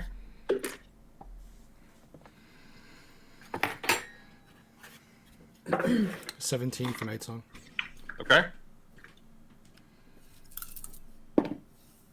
That is a 6 for Adalia. Oh no. Okay. Johan, you see him make a running start, and he just leaps and kind of like does a little flip in midair and lands on the other side, and then kind of puts his arms up like a gymnast. Yeah, Ta-da! that's good, yes. Merritt, you take a jump, and kind of Bunnycorn. You put out your hand, Bunnycorn like kind of grabs, pulls on the rope, and pulls you across. Nightsong, you kind of deftly leap across. Adalia, you go to make a jump, and you step on a rock at the edge of the river on the embankment that kind of gives way and falls out from underneath your feet. You tumble into the river and are carried downstream. Please make an athletics check at disadvantage, please. I want to try to throw her the rope. Okay. That's a 13. Okay. So you are pulled underneath the water and are currently sitting at the bottom of this stream. Okay. You're held. It seems like the metal that you're carrying is holding you to the bottom. My gun? Anything made of metal, it seems like, is attracted to the bottom of the river. Oh no. Oh no. Wait. Do I see that? Do I know that? Can I see it? So you land and you turn around and you see her just get swept away and she sinks underneath the water. Merritt, tie the rope around you. Jump in, and I'll hold the other side. I don't have anything metal on me. That's the point. That's the point. You can swim to the bottom and grab her. Okay. I tie it off and dive in. Okay. Because Adalia's not letting go of her gun. She will like die before she does that. Grab her underneath her shoulders like a lifeguard. Okay. Both of you make an athletics check. Just straight roll. These guys are doing so good for me. 17. Same. Yes. So you grab Adalia and you both start to try and swim against the current. Nightsong, you're holding on the other end of the rope? Yeah. Okay. Are you going to pull? Yep. Make a strength check. That is a dirty 20. Okay. You manage to pull them back to you and up onto the side of the embankment to where they can kind of grab purchase. And it seems like this far back from the stream, it looks like nothing is attracting you to the bottom.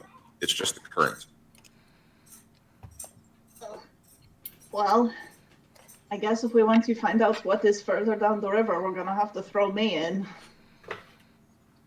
But I don't think the rope will go that far. Well, no, just that I won't go down because I'm not wearing any metal, so I can just float. It was a joke. It's okay. We can go along the shore if you want. We can That's go along one the shore rope, and Enoch. look. But what about? And she reaches into her bag and she pulls out another rope and goes, 2 ropes. 2 ropes are better than 1. I don't know. Okay. Revenir, do you have dark vision? Oh yeah. Okay. So you can see approximately this far down the hall. It looks like it just continues further until it kind of disappears into the gloom down here. Okay. Wants to move around and peek around this wall. Okay. You see. So, right about here, it looks like there's a wall of green mist that kind of continues on down here. And from what you can see, it looks like it continues around the corner. But it stops right here.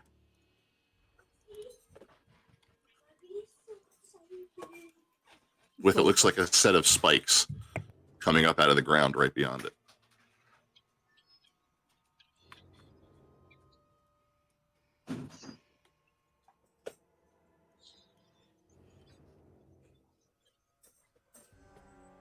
What's everybody doing? I want to peek around this wall and see what I can see around this corner. Okay, that's actually just the embankment of the river. So it's impossible for you to be able to skirt or walk on the side of the embankment. This is just like you would just slide right into the river. I can't try to like rock climb it across. I'll let you make an athletics check if you want. It's gonna be great. 11. Okay. Do you have spider climb? I do, but I don't want to use it right now. Okay. It's very difficult for you to be able to find any handholds or footholds that will allow you to kind of Spider-Man your way across the wall. Okay. Well, let's see then.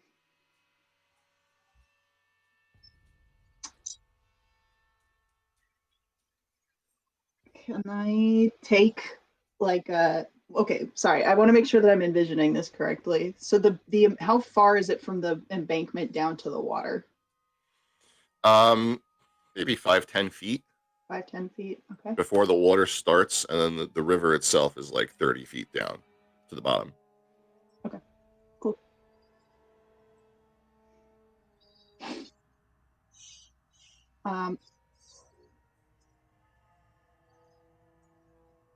I want to try to do that thing where you like have somebody hold the rope and then just like walk backwards, but you're like sideways a little bit Okay. on the wall. Okay. Okay. Sure. Who's gonna hold the rope? I'll hold it. Okay. I can assist, but I am no good at anything athletics related otherwise.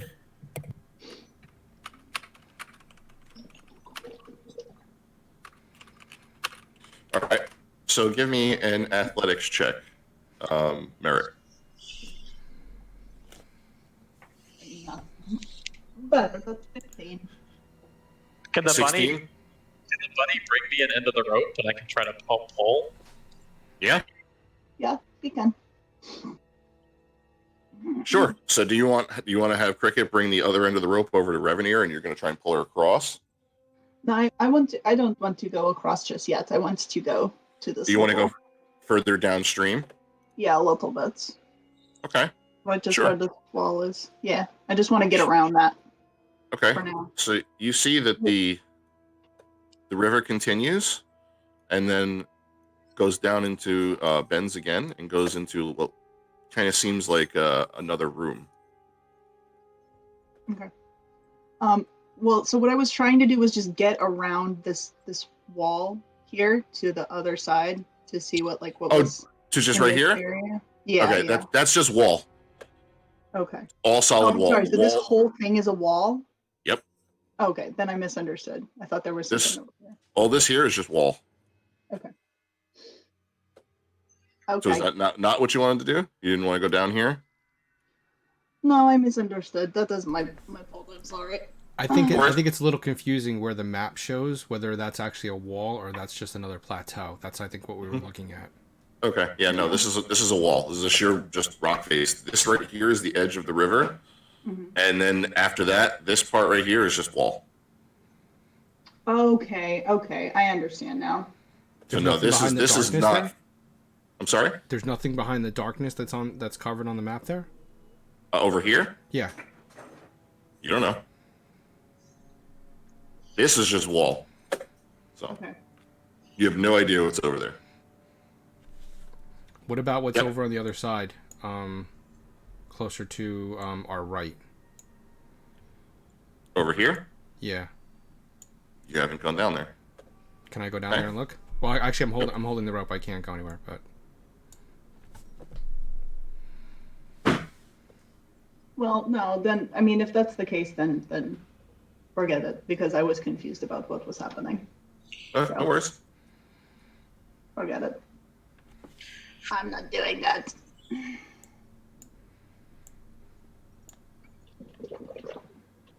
okay, so she's back up on the shore then, right? Yep. Okay, I want to go over here and see what's at the end of here. Alrighty.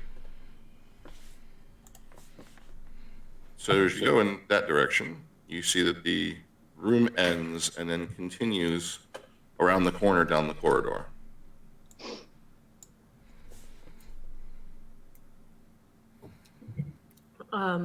While he's doing that, Adali is just going to call over and go, Ravenir, we're just taking a look-see and we'll catch up with you shortly. They can see each other. Like, that's like line of sight, right? Whoopsies. Yeah. Not an arrow. There we go. Yeah.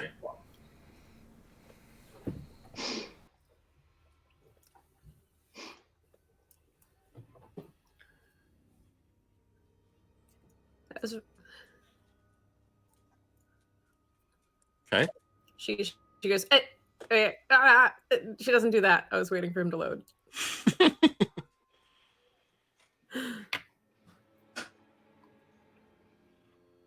Okay, well, what's everybody else doing while we're waiting for him to reconnect? Well, then, yeah, if that's the case, I'll probably have Crickets bring him the other end of the rope. Blink. Okay. Yeah. Okay. So he floats across the river. Gives Revenir the other end of the rope. Johan actually goes over here and he says, "Yeah, take a look at this pillar. There's something here. Looks like a piece of artwork. Piece of what? Of artwork, like a drawing, a Oh, picture. artwork. Okay. Yeah, I'm sorry. The accent is a little thick sometimes. What does the Alright. artwork look like? Well, the artwork is a grand pillar. And for the most part, it doesn't look like anything out of the ordinary. But the deeper you look, you see forms that seem to be trying to reach out from the pillar, as if the pillar itself is encapsulating a body. You see faces screaming, trying to get out. You see hands clawing. You see folks crying, trying to get an escape but can't. All encased in concrete and the stone. Yeah, that is terrifying. It looks like she is an artist.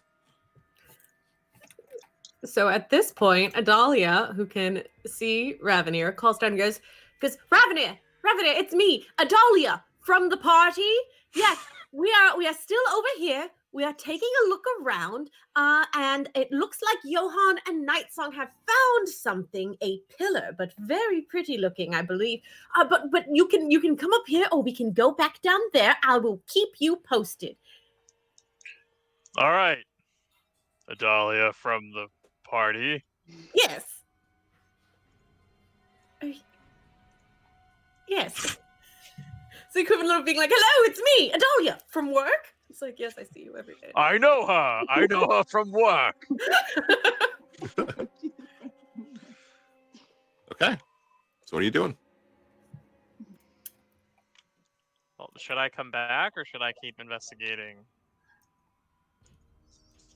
Should we split the party?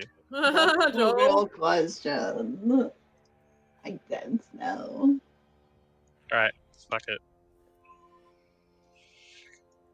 Ravenir, where are you going? I don't see you anymore. We have lost visuals on Ravenir. Nightsong, Johan, we don't see him. Our lion man is on the prowl. And Cricket's just floating there with the rope in his mouth. Yeah. Okay. So would you like me to go after him? I think it would be not a wonderful idea to split the party at this point. Also, maybe we should pick a direction and all go that way. I mean, he has already gone. Maybe he has made the choice for us. But what is down that corridor? It's probably the same thing that is down any of these corridors, and that is death. Oh, okay. Yes. This place seems not so nice.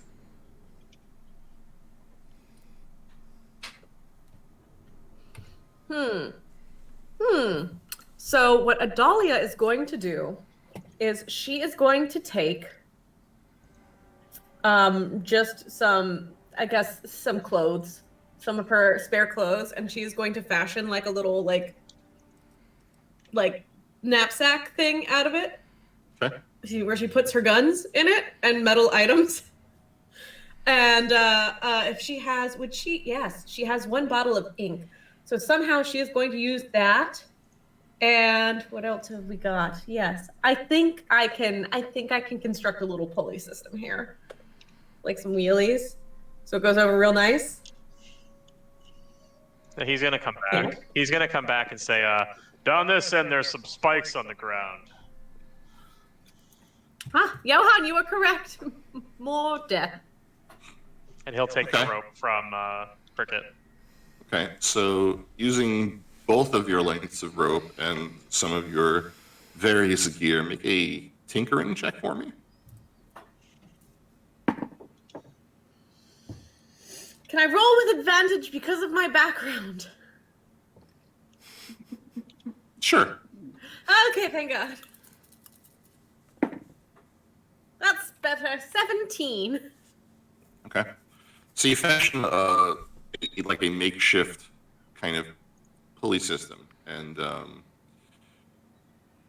Johan actually grabs out of his pocket a couple of pittons, and you're able to like nail one into the wall right next to Merritt, and kind of throws another one to Ravenier, who, you kind of nail it into the other end.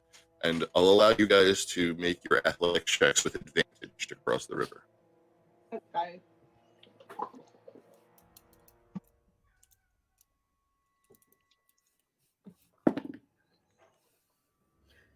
12. Okay. So you begin to cross the river, and then your grip kind of slips, and you fall into the water and start sinking. Okay, but I made the little makeshift thing to get my guns in, so I sent those down. Send those across first. Okay. So you are just being pulled by the current downstream. Oh, good. Okay. Without weapons too. Perfect. Okay. Good. Is there anything I can roll to try to grab onto a rock or the shore or anything? You can make another athletic check. Yep, would love to do that. Well, that's a 5. Oh no. Okay. You're just being carried further down the stream. Okay. Cool. Yeah, maybe somebody should try and save her. Another athletics check? Can I try to pull her? She's not attached to anything. Oh. Yeah, my thought was you guys try to get over here using the rope and I can help pull you up. No.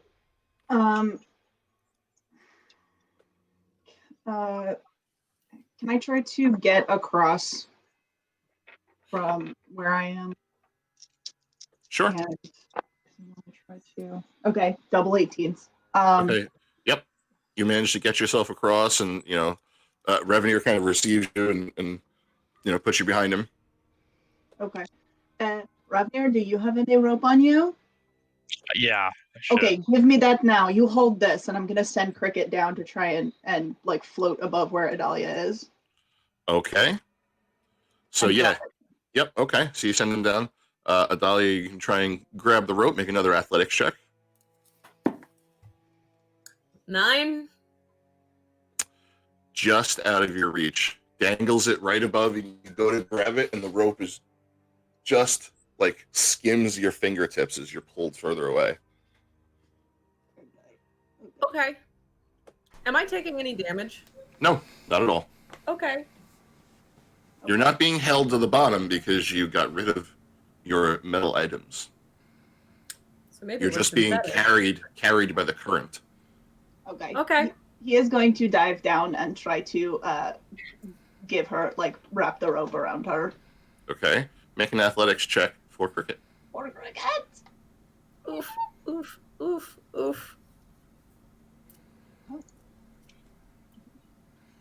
okay. That's 16. No. Okay. 14. Okay. He manages to be able to fight the current and delivers the rope close enough that Adalia can just reach out and grab it. Okay. And he blinks up out of the water and he looks really sad because he's a wet rabbit. Okay. Okay, so you guys feel the rope pull taut as she grabs it. And it's almost threatening to kind of almost pull you in. I Can I grab press- Ravnir around the waist like that's totally going to help. Okay. Can I press to digitate him dry? So you're holding, Once he comes back. you're holding the rope. Adalia is leaving. Rope in one hand, magic in the other. Like, Okay. Make a strength check with advantage, Ravenier. straight strength. Strength, yes. Can I tell you guys the story of how I just rolled a nat 20 and a nat 1? Okay. So you with enormous effort just heave like you're in a tug of war contest and you're the I anchor, can't get it. and you pull her back around the corner. I got you, fam. Adalia, make another athletics check with Oh, advantage, please. Good. With advantage? Yes. Oh, thank fucking Lord. Okay. We've got an 8. We've got an 8 for the first roll. And a 13? A 13? That's okay, right? Okay, so you managed to pull yourself. You kind of use the rope that's taut, and you pull yourself closer, and you manage to get purchase on like the riverbank and Okay. kind of repel or the reverse ascend. There we go. Ascend up the riverbank and up onto the side. You know, Revenue kind of grabs you, Merrick grabs you. They both like heave you out of the water. And Cricket comes up and he looks real sad.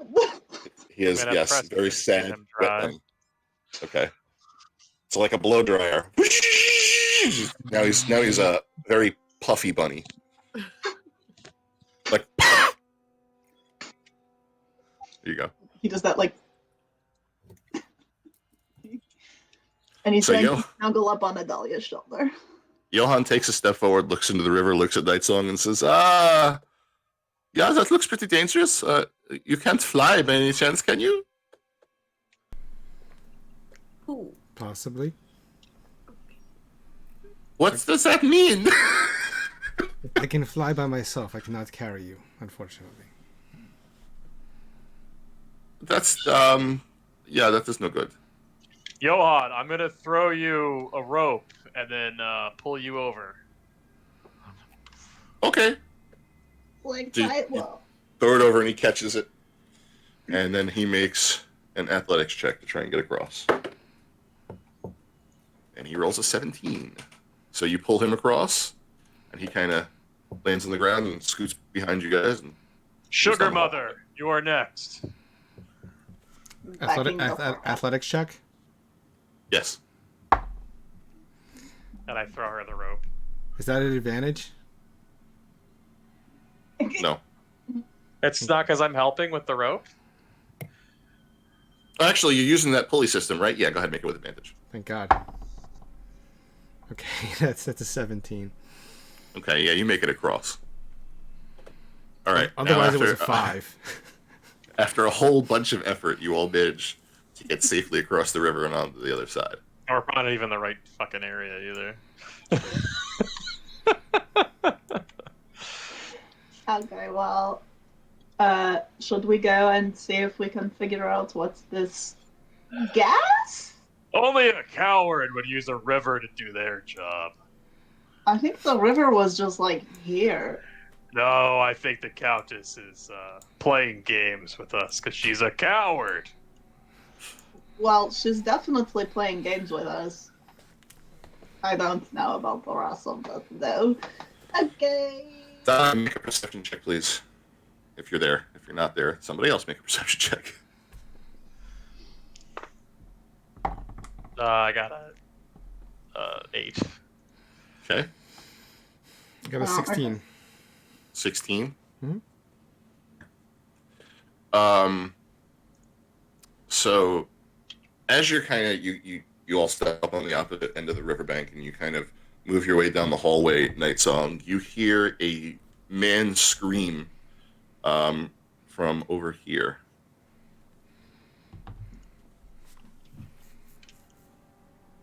You just hear for the briefest second, you hear a man cry out. Sounds like he's in a lot of pain, and then he's silenced.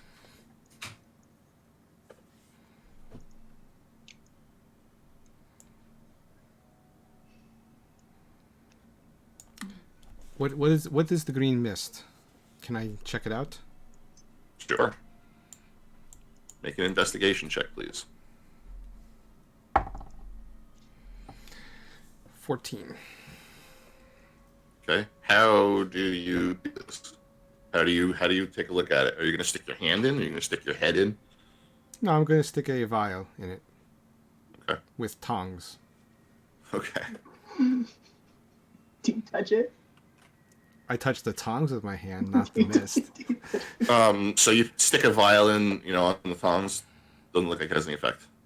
In fact, as you pull it back, it doesn't look like the mist even comes with it. it's staying right where it is. Looks like this is just a wall, like a green fog that starts in front of you.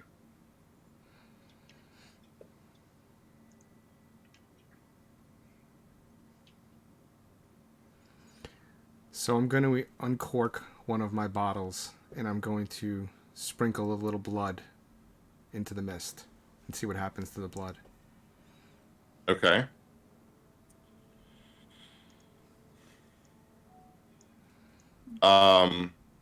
So as you kind of throw the blood in, it looks like the blood kind of turns black. And like dies. Like whatever it is that's in blood that gives it its life dies. Okay, I'm going to tell the party that I don't think we should go this way unless we can get rid of this mist. I don't know how we would do that though. Okay. Yeah, maybe if we all like breathe really hard, like we could blow it away. No? Okay. Is it affected by any wind? How are you gonna make some wind? Fart. Yeah, Ravnir is going to go up there and bend over. I'm going to pull his finger. Do I have to roll for that? Is that an attack? You're gonna need something significantly stronger than that if you feel like you want to affect it.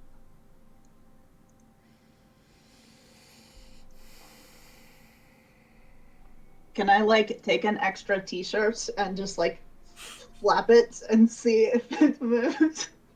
It does move a little bit. It kind of disperses a little bit in front of you and then closes back in on itself and reforms. Can I see if I can light it on fire? Yeah. Is it flammable? Hey, Nightsong, can you back up for 1 second? I want to see if I can light this on fire and if it makes it go away or not. Right away. Excellent. Okay. Within 30 close. So I get 30 feet away and I produce the flame and I just like throw it. Does it light Okay. on fire? So as you throw it into the hallway, you see it catches the fog and immediately lights up the entire hallway. And you hear like a chain reaction as just boom, all at once. You see a really bright light coming from down the hallway in here, and you hear two explosions, like Wow. faintly down the hall, like at the other end, similar to the sounds that the other scabs made when they blew up. So the mist is gone. It is gone. Well, that was probably stupid, but here we are! Okay, who wants to go across the spiky things? Cool. Okay. Just I keep going back and forth through his little page. He does not. Okay. Well, I'm definitely not going first, so one of you is going to have to do that instead. So can we, now it's gone, we can try to jump across? Yeah. Athletics or acrobatics?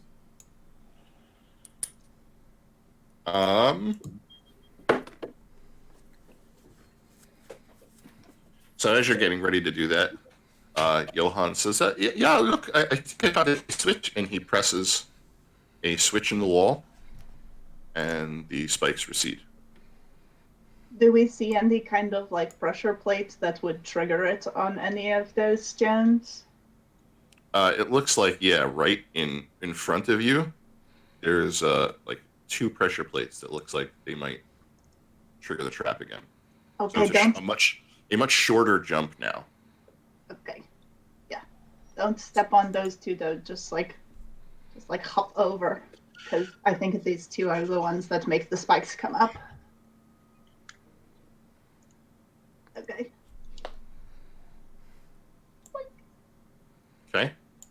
Yeah, you guys easily. I'm not even gonna make you roll for it. You're easily able to just hop over it, or you can even hop this way. There's a connecting hallway to the north, and you see Johan easily like hop over into that connecting hallway, and then hop back. Now the question is, do we want to go up or down? When we heard the sound down. You heard a noise? Yeah, we heard the person scream. I didn't hear it. I thought we all heard that. Sorry. Yes, you did. Everybody heard like kind of an older guy.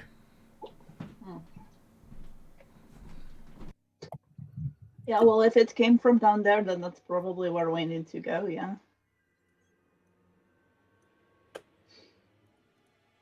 Okay. Can we check to see what's in that room above us, just in case there's something there? Just Sure. a quick peek. Absolutely. Okay. So as you come to the edge of the room, you kind of take a look in, and it looks like this is just another one of the Countess's galleries, so to speak, and there is a similar pillar standing in the middle of the room.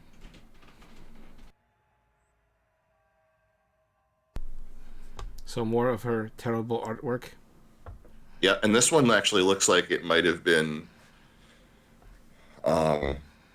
perhaps something that was either dedicated to Saint Traft or Avacyn herself, that the Blood Countess took and perverted to her own artwork. So she photoshopped it. Yeah. It's a cheap meme.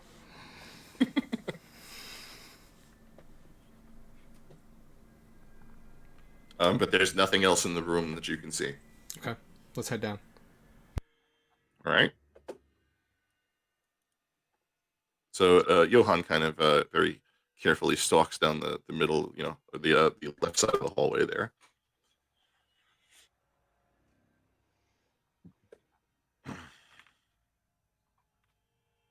What would you all like to do? I am waiting in the back. Okay. Well,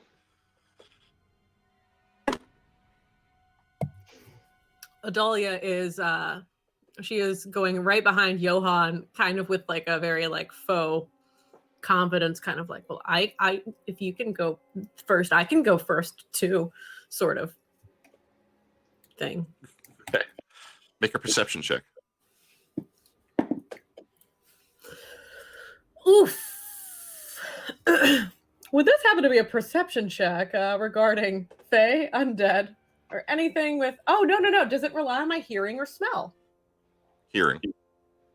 Perfect. So it's with advantage. 11. Okay. So you can hear coming from the next room, you can hear sounds of talking, but you can't really make out whatever it is that's saying, that anybody is saying.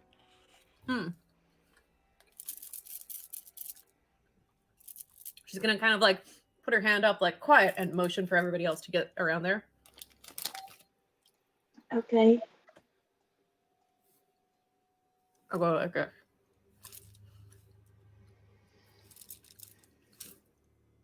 Like, can anybody hear better than I can? What's going on? I hear something, but I don't know what.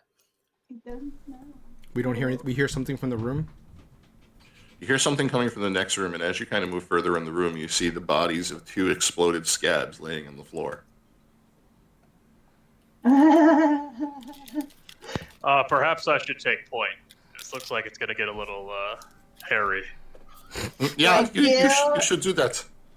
I feel much more comfortable hiding behind the large kitty man.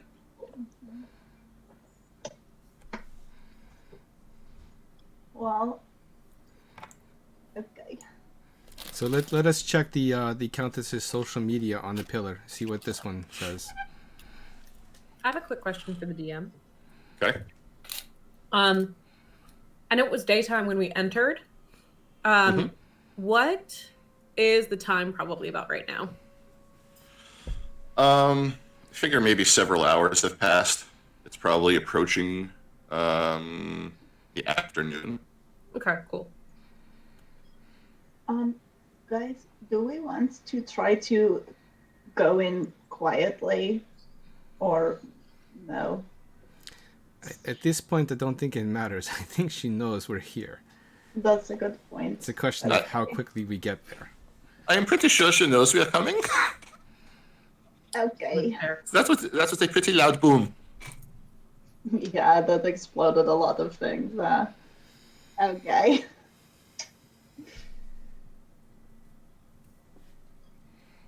All right, I'm following behind. Cricket is behind me. Okay. Alrighty. So where would you guys want to go? Johan's going to take up position kind of on the wall over here. Yeah, well, are we doing this? Are we going in? Or are we going to just wait here? No, I think we're going in. Time's up. Let's do this. Ravnir, did you want to be first? Yes. Okay. I will go alongside Ravnir. Okay. I have to keep you safe, though, Sugar Mother. Yeah, you have to. So you can see that this room kind of opens up and widens a little bit. You can see that there's another pillar directly in front of you guys, but you can't see very far into the room from where you're at.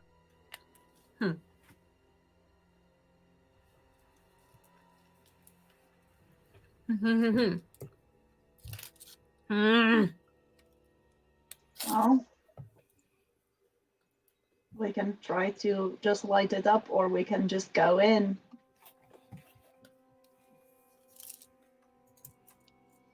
I'm over here like, I have no spells. I have none. That is it. Yeah, I can have Cricket like cast light on something and we can try to like throw it in, or do we want to just, I can have Cricket go in there and scope it, or we can just go.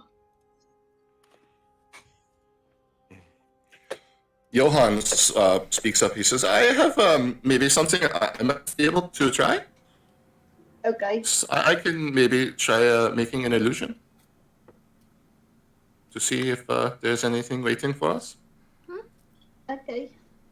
Okay, so you see him kind of like pull out like a little trinket, and he kind of like throws it in front of him, and then it turns into these like a pair of spectral feet, and the feet kind of walk into the room. And we will see. Just feet or else. Yeah, what were you expecting? I am not a very powerful mage.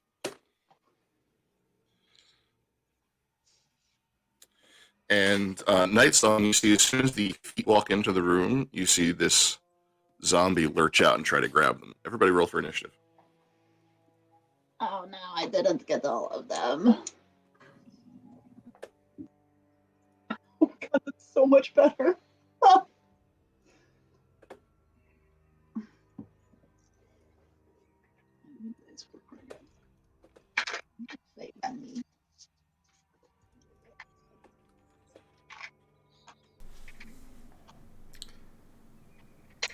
Just change it on the initiative tracker. Mm-hmm. Yeah, that's fine. Oh my god. What a waste of a nat 20. Oh, I hate when that happens. This is not when I need this, thank you.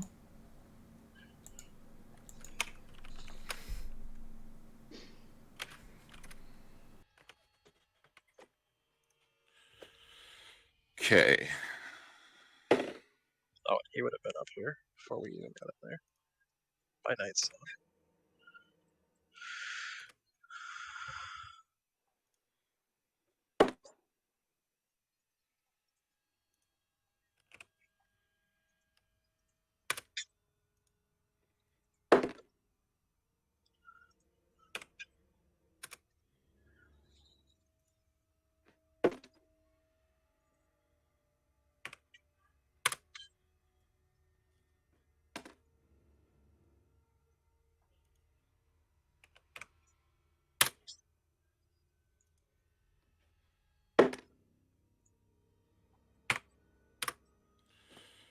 Alrighty.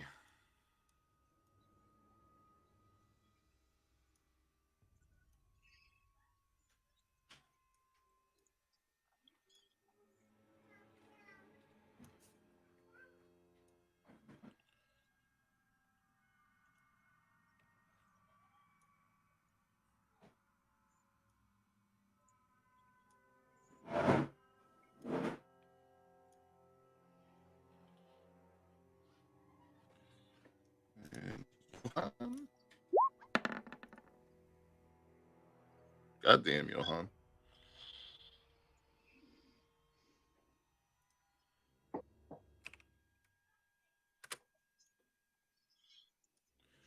Okay.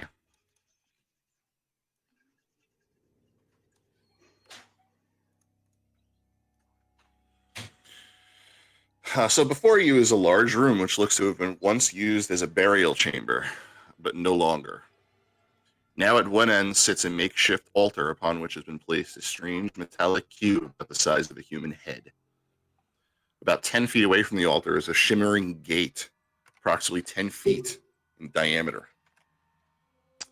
On the other side of the gate, the image of a sprawling city can be seen. On the far side of the room, a frail older gentleman is chained to the wall and looks rather haggard. His face is bruised heavily and appears to be bleeding from a score of wounds, some new, some old. Standing before the gentleman is the Blood Countess herself.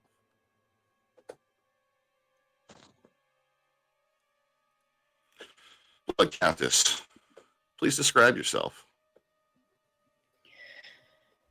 So, before you is a woman of average height, very pale and taut skin, high cheekbones, almost looking very malnourished, yet somehow still alive. Her eyes are vibrant blue that almost seems unnatural. Her black hair is pulled up into an intricate bun underneath a hat, and she dons all black Victorian attire. And on her hip rests a wand and surgical tools. Okay. And with that, it is Johan's turn. Johan is visibly afraid to go ahead and enter that chamber, so he kind of just moves up here and pulls his dagger and sort of just waits. Blood Countess, it is your turn.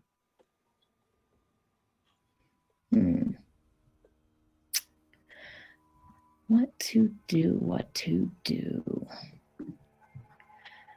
I think, if anything,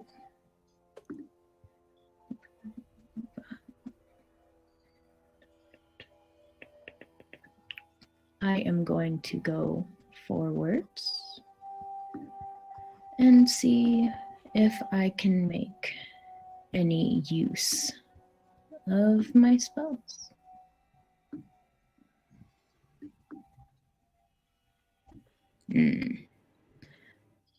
No, there would be no use then. I think I'm going to hold it for right now. Okay. Does that end your turn? Yes. Okay. You're not going to move at all? You're just going to stay right there? I might move over here and lean against the pillar, Okay. spectating. Sounds good. Revenir. Yes. Let us.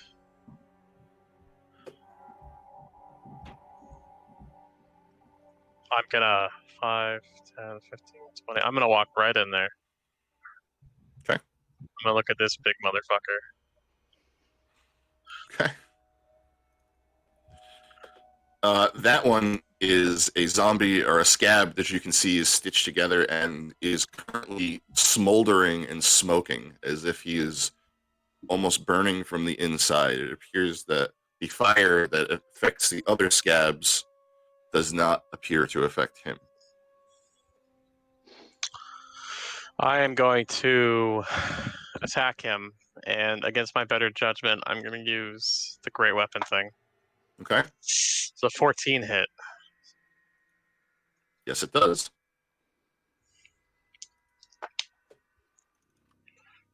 Roll that 2. That's going to be 22 points of damage. Okay. How do you flavor your coffee? I'm going to slice right through him. Okay.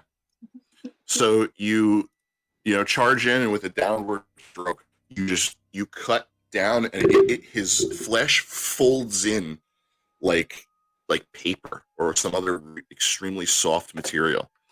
And just as he is about to expire, he explodes. Oh. Go back here then. And you take 4 points of fire damage. Okay. Does that end your turn? No. Not Okay. even close.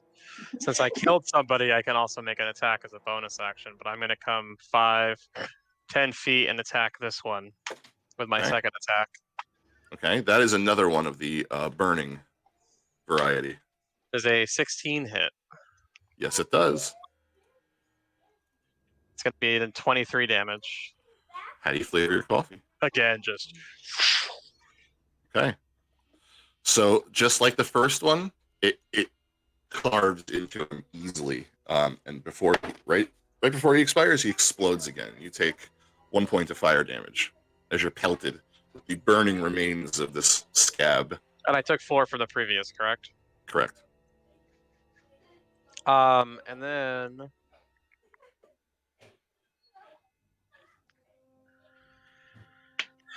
I only have 5 more feet of movement, so I can't really do that. Shit. Whatever, I'm just gonna 5 feet this way, and that's it. Okay. Adalia. All right. Adalia is going to go right behind Ravenir, kind of a little bit hiding behind. And I'd like to go ahead and, looking around the room, am I able to determine that this is most likely lycanthrope, vulnerable to silver? This one here? Yes. It looks like it used to be a lycanthrope. Oh, disgusting. I'll shoot it. Okay. Okay, so this is going to be with one of her silvered bullets. Where is my D20? Right here. That is going to be 17 to hit. That is a hit. Give me damage. Beautiful. Okay, cool. Damage. Come on, don't do me dirty. Don't do me dirty. It's 9 points of damage with the silvered bullet. Okay. Let's see. And then excuse me. I am going to go ahead and prick my thumb on the little needle part of the musket and end my turn. Okay. I apologize. I had everybody out of order. So Night Song was actually supposed to go first, but that's okay. Oh, sorry. No worries. It's fine. It's my fault. Go ahead, Night Song. What did she just do? Because I was trying to figure the whole tracking thing out. Who did she fire Sorry. at? She shot at this werewolf scab, which the silver bullets don't appear to do any extra damage to it. Damn it. It appears that whatever affected it in life, whatever it was weak to in life, is no longer the case. Oh, good. What are these two things down here? Zombies. So they are scabs that are kind of... They have odd green buboes kind of sticking out around their body all over the place.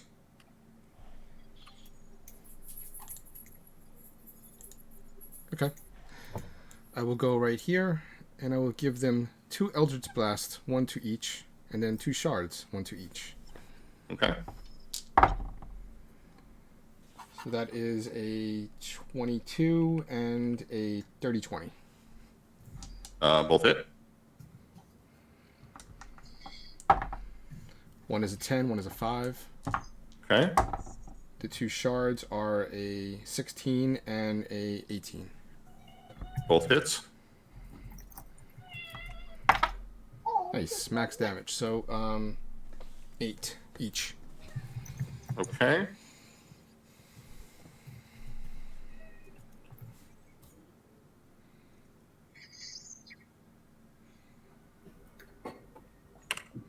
Okay. Both of them look like they are pretty hurt, but they're still standing. And my turn. Okay. Merit. Oh man. Okay.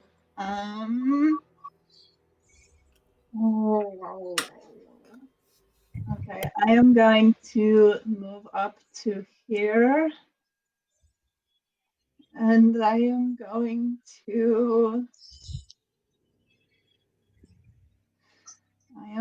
to cast Moonbeam.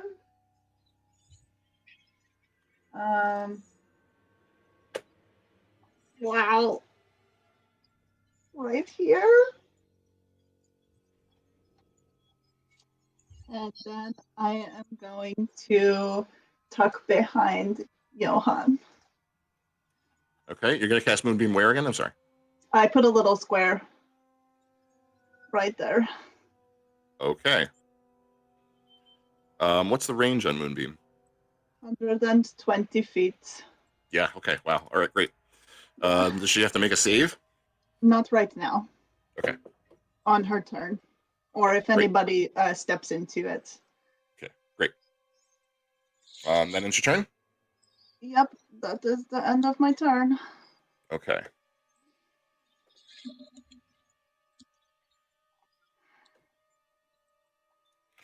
All right. It is now the Scab Werewolf's turn.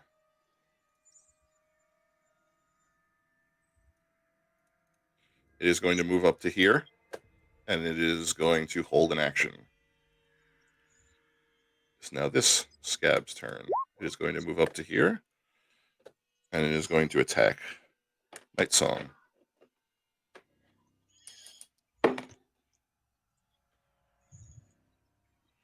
And that hits. What's the actual roll? I have a reaction, so. 21. Okay, I'll allow it. Okay. I'll allow it. I'll allow it. 2 points of slashing damage and 2 points of poison damage.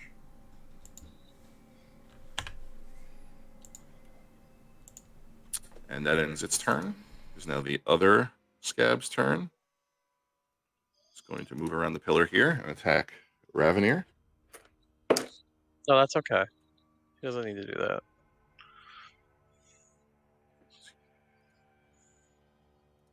And that's a 17. It hits. Yep.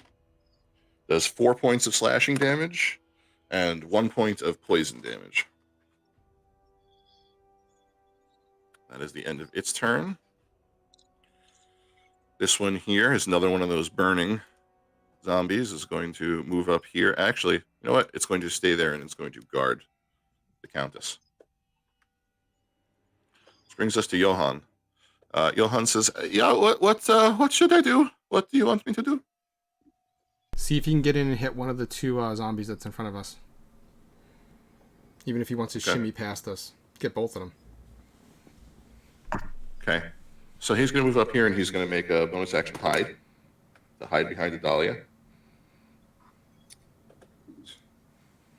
Which is a 16. Yep.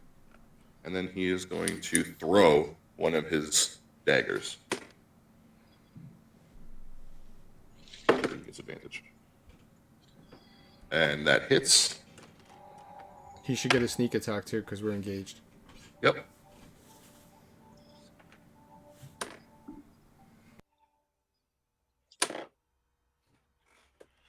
Okay, so this one, so he says, "Yeah, look out!" And you kind of all duck out of the way, and you hear a dagger, and then see a dagger come hurling down the hallway and just catch this zombie in the middle of its head, and it just lurches backwards. As it does so, I need Ravenir to take a Constitution saving throw.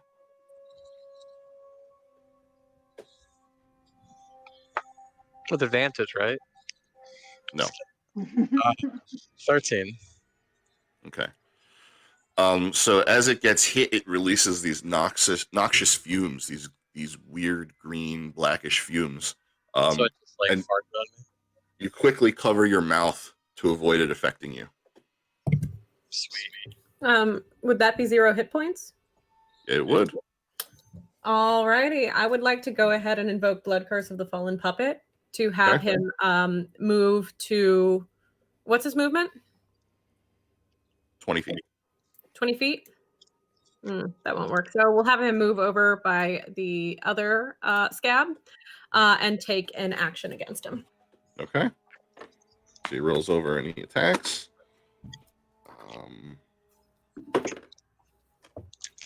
Which hits.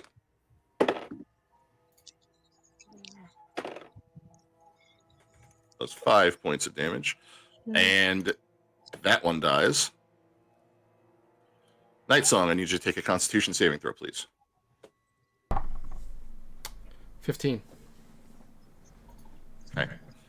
So the same thing happens. This one gets hit from behind, and as it expires, it releases these weird fumes. But seeing what just happened to Ravenir, you kind of cover your mouth too, and you're able to avoid it. Okay.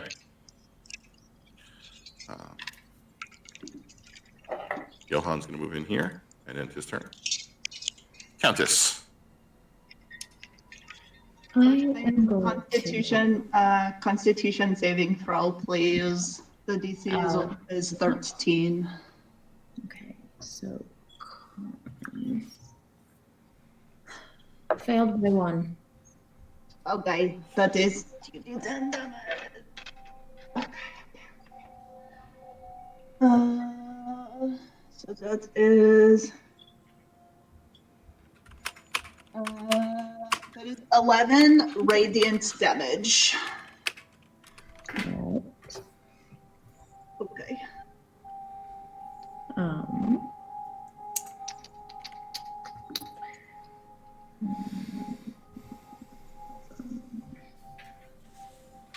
What type of, well, what level spell was that? Moonbeam. Let's see. Hang on. Yeah, I'm asking what level Merritt casted it at.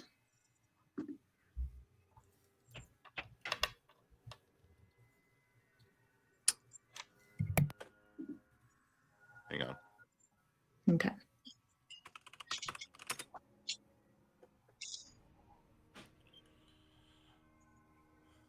It's a 2nd level spell. Okay.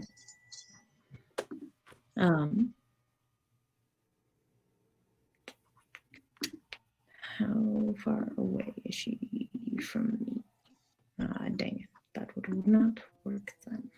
Yeah, she's out in the hallway here. She's like 85 feet away. Okay. Then I am going to use my movement. Where is the moonbeam again? Was it supposed to be here? Right on top of you. Oh, on top of me. Okay. And radius is 10, I believe. No, it's 5. 5 feet. 5? Okay. Then I am going to go here, and I am going to touch the zombie behind me. Mm-hmm. With your And hands? I am going to use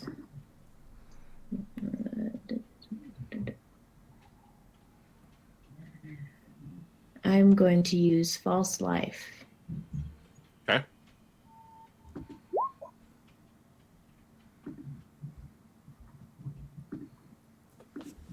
All right. And that's the end of my turn.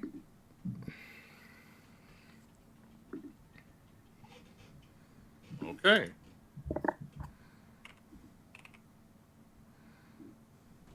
So you guys see as the Blood Countess walks forward and she puts a hand on the shoulder of this burning scab, and it kind of swells just a little bit and gets a little bit larger. All right, Ravenir.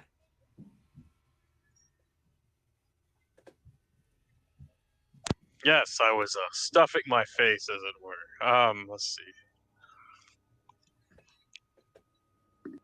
I'm looking at this big boy, and I'm thinking,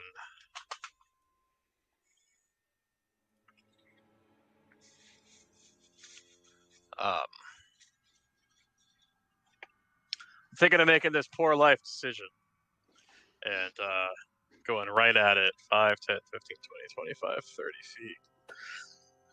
Then we're going to forget she said this to me. I'm going to use my last point of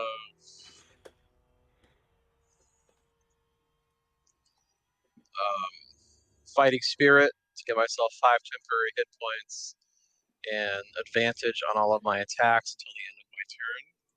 Okay. And you're going to hate me because it's going to be like 4 or 5 attacks, depending if I crit or not on what I'm doing here. Bring it on.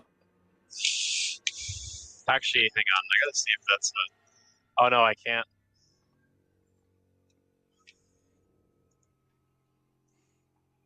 Oh, I can action surge. Okay, I thought it was a bonus action to action surge. Nope. I am going to attack. Great weapon mastering. Does a 19 hit? Yes, it does. That's going to be 24 points of damage on the first attack. Okay. And then my second attack, great weapon mastering, does a 13 hit. No. All right, and then I'm going to action surge. Great weapon master does a 16 hit. Yes, it does. And my other attack is a 13, so that will not hit. No.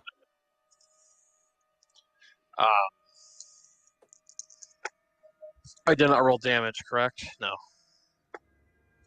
That's another 23. Okay. I mean, 2 hits for 46 damage is decent, I guess.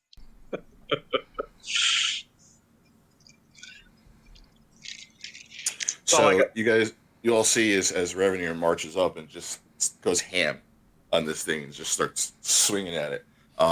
2 of his swings manage to land true and cut deeply into its shoulder, and another one into its one of its haunches. Still standing. Does that end your turn? Is that technically a devil or fiend, my good man? No. No. Yeah, that's all I got. Okay. Night Song. So Night Song's going to look into her mirror from Lord Runo Stromkirk, and she's going to cast Twin Destinies, creating a duplicate of herself. Alrighty. Ooh, there you go. Need control of it?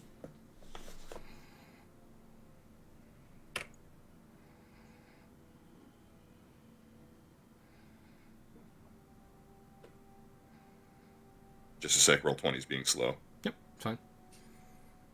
As per usual. Alright, there you go. Okay, so she is going to move up here. Move up here. With the original Night Song, she's going to use her bonus action for 2 shards. Okay. The beast. That is an 18 and a 16. Both hit. That is a 8 and a 5. Okay. The other Night Song is going to throw a dagger. Just one. That is a 17. That hits. That is another 7 damage. That dagger does not return. All right. So you and your double both march up, throwing just daggers like a flurry of steel, which all find purchase in this creature. Still standing. Okay. Then it's my turn. Standing. All right. Dahlia.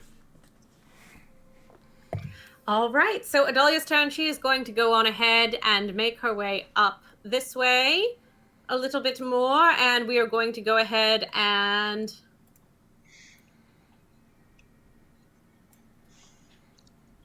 against my better judgment, I'm going to fire at the Blood Countess. Okay.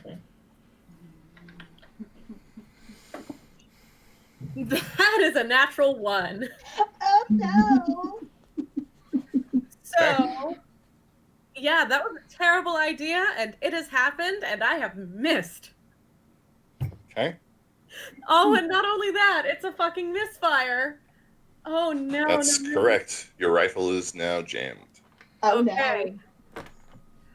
Okay. There's my turn. Thumbs up. no. All right. I have no musket. Merritt. Okay, so I am going to peek around the corner and I'm going to use my action to move my moonbeam. I think I can do that. Ah, I don't know how to do this in Roll20. You want to move it? Yeah, I want to move it onto the Blood Countess. Okay. I can do that for you.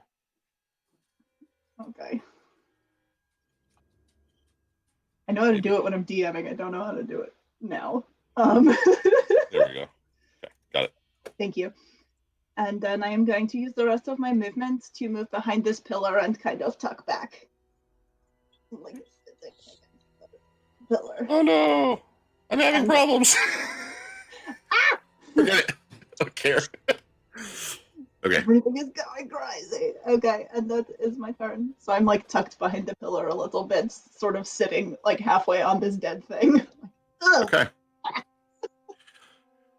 So it is now the werewolf's turn, and Ravenir, it is just going to start swinging on you. Hold it. Bring it on, big boy. You should have said bring it on Donkey Kong because it's big like a Donkey Kong. All right, its first attack is a miss. Second is also a miss. Its third attack is also a miss. Jesus. So that was great. Okay, that is its turn. I just want to make everybody aware that at some point when I'm DMing, there will be a Donkey Kong monster that is a giant ape that throws barrels. Okay, that's all. Thank you. Bye-bye. This one's going to walk up here and make its attack against Night Song. Oh, shit. I guess Ravenir's gonna have to invest in some coveralls and And he misses too. with an M on it. Okay.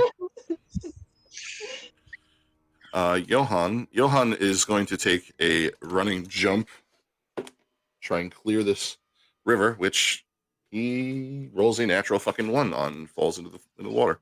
Okay. And then Johan gets swept downstream. That's the end of his turn. Oh, shit. Countess. I believe you need to make a saving throw. Yeah, Yep. Constitution, please. Yep. Not 20. Okay, nothing happens. Oh, wait, does something happen? Shit. I think it's half. Yeah, I think it is. I think it's half damage. I Yeah, play yeah, a paladin and so half and damage. too. Okay, so that is 5 points of radiant damage. Gotcha. And quick question. So I was contemplating a while back what level Merritt had done the moonbeam on. Okay. So with where she's at right now, and because I'm not used to playing this type of character, there is a thing where I can do counterspell as a reaction, but it's talking about casting it. If it's already on and it's just being moved, am I unable to do anything? No. Okay.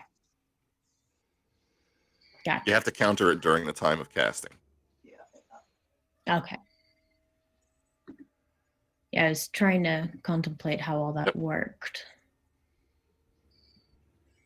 All right.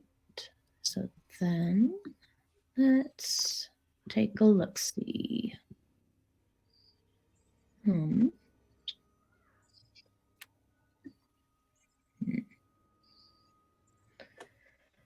I will move over here. And I will cast on Merritt Catapult. Okay.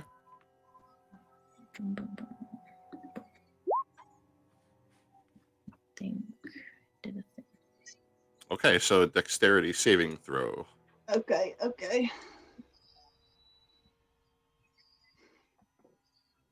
No, that is only a 13. Yeah, do I get like a bonus to that or anything because I am behind that pillar? Don't know how that works. And then I tried to move down. I mean, yeah, you to could try have and just you could have stepped a further one Okay. 5 feet further south. Okay, then that fails. Say that's it. All right. Then 11 bludgeoning for you on that. Okay. And what are you And catapulting then- at her? I am going to take one of the scalpel blades that's off of my belt and throw Okay. it at her.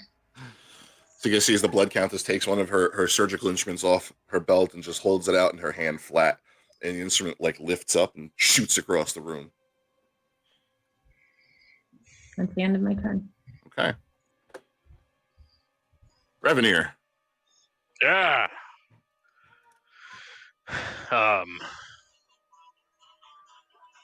Can I move along the edge here to try to get on the other side to flank this big boy? Athletics check. Ooh, that's 20. Okay. Yeah, sure. So I'm gonna move 15, 20 feet. Oh no, that's. Oh, I'd have to go here, right, to flank with Night Song. Well, she's not in base contact. She's Who's not the- within 5 feet. This is Johan down here who's in the river. Oh, so He is not engaged. So I can't flank it. Motherfucker. All right, we're gonna put him here. Okay. And I guess just attack at normal. Do I risk it and go Great Weapon Master, or just hope and roll high, or do I just do my normal attacks, guys? A thumbs up does not answer in either question. All of that. Do them all. Do everything. I'm gonna guess a 2 doesn't hit, or an 8. Negative. So Nope. that's all I got. Miss. So you Actually- sidestep around behind him and swing twice, and he just kind of jukes out of the way of both of them. I am gonna bonus action second wind to regain 1d10 plus 3 hit points. Okay. Which I will regain 10 hit points. Sounds good. Does that end your turn? Yeah. Okay. Adalia. Did you skip me? All right. Well, I have no gun, so Did I'm you going skip to me? switch over. I mean, I do have a gun. I have my other gun. So we're going to use that other gun. And Did I skip you? yes, you skipped Night Song. Sorry. You're I right. did. I apologize. Night Song, it was your turn. It's okay. I'm going to use my dupe to do 2 Eldritch Blasts against the zombie in front of the other Night Song. Okay. And that is a... God, I can't count. 25 and... yeah, it's both in the head. Yeah, that hits. That is an 8 and a 7. Okay. Still standing? Yep. Okay, the other Night Song is going to attack once with her Blue Destiny. That is only a 15. That is a hit. Oh, okay. That is a 7. Okay. If it's still standing, I'm going to use my second attack and attack again. That is in fact still standing. Okay, that would be a 21. That's a hit. And that is an additional 9 damage. Okay. Still standing. Okay. So it is now, it has a score of wounds on it. It's messed up, but it is definitely still standing. Okay, so her bonus action, she's going to do her shards. That is a 15, so that will hit. Mm-hmm. That is another 6 damage. Okay, how do you flavor your coffee? So after she shoots 2 Eldritch Blasts, 2 swings of the Blue Destiny, and then 1 shard, and that one little tiny shard does it, she's going to hit him right in the eye. Okay. Ew. And so as you kind of pierce its flesh and the light starts to fade from it, it explodes. And Night Song, you take 2 points of fire damage. Johan takes 2 points of fire damage.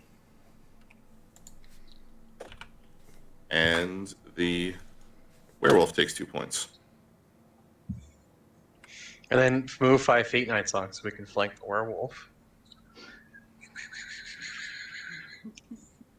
Yeah, that sounds good. And I still have one more shard to throw. So I'll throw one more shard and then I'll move over there. Okay. And that is a 15. That is a hit. That is another 7 damage. Okay. Still standing. Yep. And wait. I still have a bonus action with the other Night Song. I'll give inspiration to Adalia. Very good. Does that end your turn? Yeah, I think so. I think I did enough. Okay. Okay. Adalia, now it is your turn. I'm sorry. Alrighty, I'm going to hold on to that inspiration. Go ahead and put that in my pocket. And we're going to go ahead and ask the werewolf to use a wisdom saving throw. Or perform, or whatever. Not use, that's not how you do the term. What's the DC? 13. Well, it rolled a 1. Beautiful. That's what I like to hear. Okay, so that is going to be... she's going to put one of her blank bullets in her mage lock pistol. Shh, it's fine. It's fine. It's a spell. And that is going to be 10 points of necrotic damage.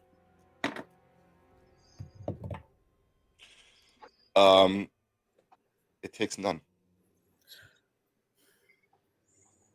Oh yeah, because Okay. So at this point, Adalia is virtually ineffective. Finger guns.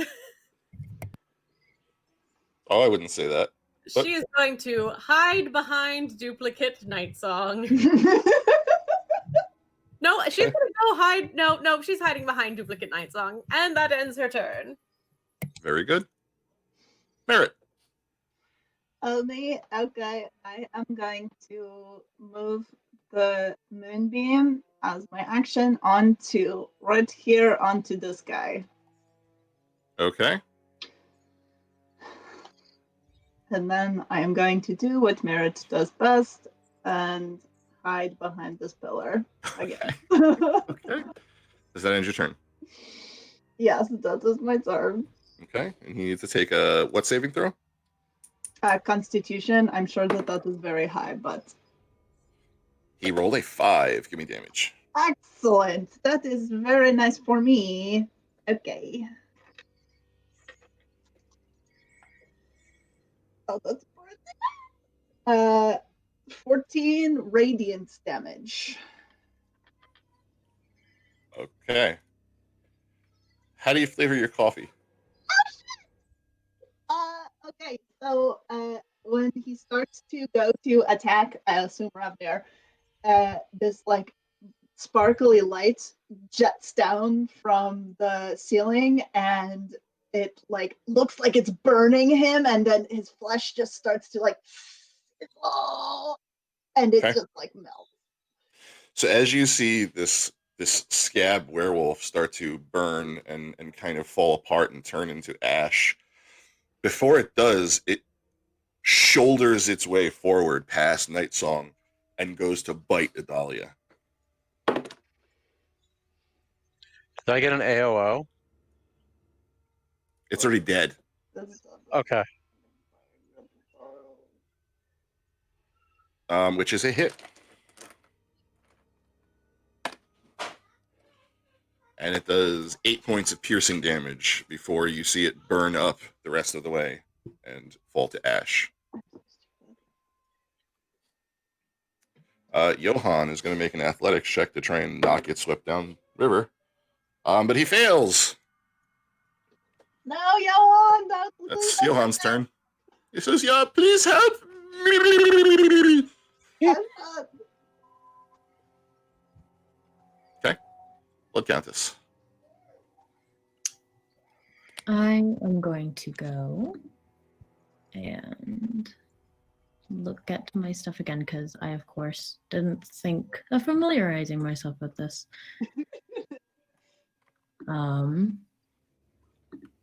So I am going to shoot Ravener Okay. with another catapult. Alrighty. Revenir, please take a dexterity saving throw. Oh, I'm great at those. That's Super a dex 5. Okay. So You take 12 bludgeoning. 12 points of bludgeoning damage. And then I am going to walk over and grab the man by his throat, choke him, and have my hand resting on the altar. That's the end of my turn. Okay. Revenir. Gonna march over 5, 10, 15, 20, 25, 30 feet. And then I'm gonna bring my sword down at the Blood Countess. Okay. This is a really good idea, guys. For reaction, can I bring the doll maker in front of me? Okay. So she actually pulls the doll maker in front of herself to shield herself. So I would hit him. Yep. It's an 18 hit. Yeah. 9 points of damage. Okay. So you cut into the doll maker with your first swing, and you hear him scream out in pain. He's not looking good. Then I'm gonna shift here and try to attack her. Okay.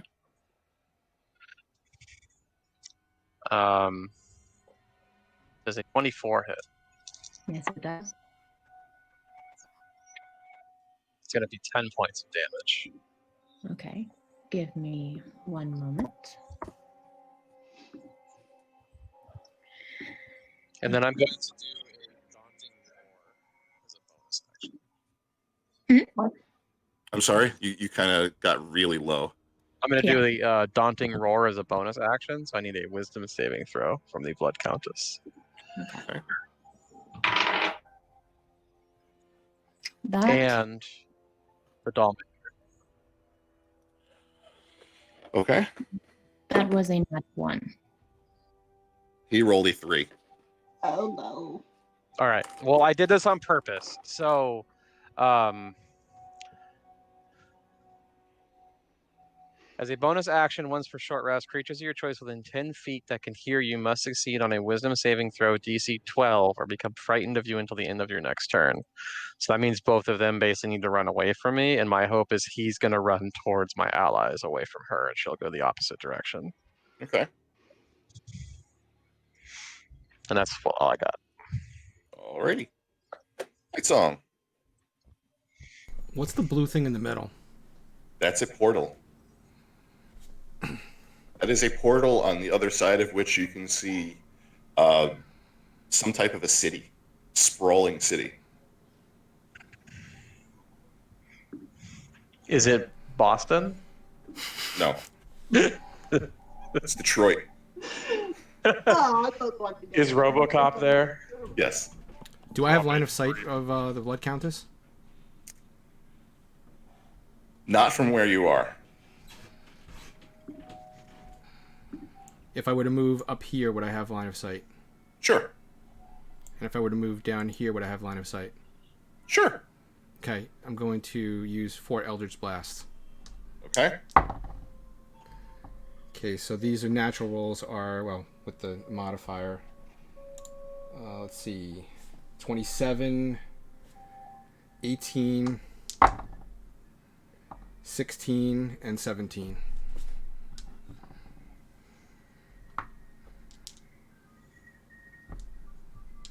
Okay. All of them hit. Okay.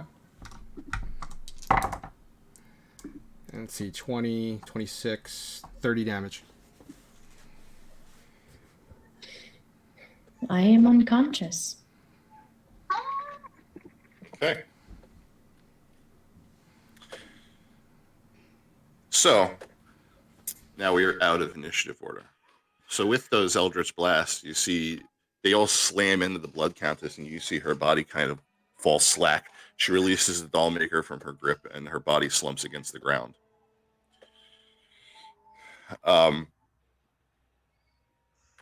What do you do? I Can get I rid cure- of the moonbeam first thing. Get rid of it? Okay. Cure wounds on the I'll use the duplicate to cure wounds on the Dollmaker. Okay. Johan is floating further downstream. Yeah, I'm going to throw him a rope. My rope. Okay. Make an athletics check with advantage. Holy shit. Oh my god, back-to-back natural ones. Okay, then I'm going to have Cricket fly it down to him. Okay. Or I'm going to have Cricket basically fly down and like give him the actual rope. Okay. Here. So doing that, he grabs it, and you guys kind of slowly pull him over to the opposite shore. Okay, so you're going to cure wounds on the Dollmaker. Yeah, 23 total. 20. Okay. So that looks like it kind of restores him to normal vitality, and he kind of stands up, and you see that he's an older man with kind of darker skin. I'll enlarge it so you can see it a little bit better. He's got kind of these circular glasses.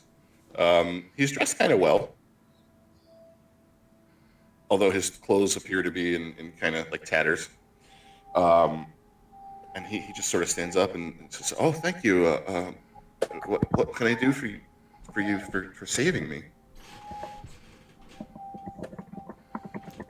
Do you know anything about the Blood Countess? Why she wanted you?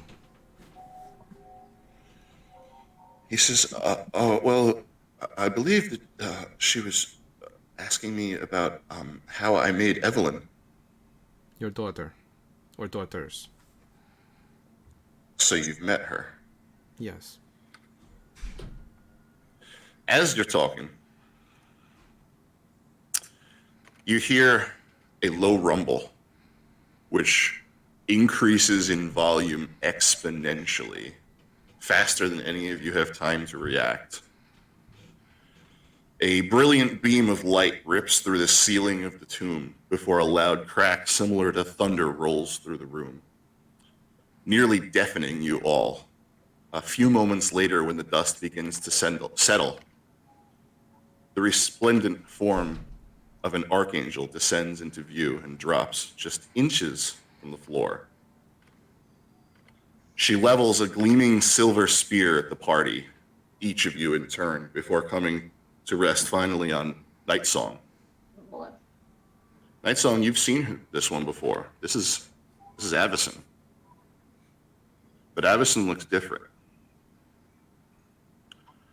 Where she was pure ivory the last time you saw her, underneath her eyes are dark circles. Her wings at the edges of the feathers are starting to turn red. And one of the blades of her spear has kind of bent backwards at an odd angle. As soon as she kind of floats down into the room, you hear in your head a strange buzzing, like the sounds of thousands of insects in your mind. You get the feeling that you're tapping into Avacyn's mind, and this is what she's hearing. A second voice comes into your head that you recognize as Jace. Run.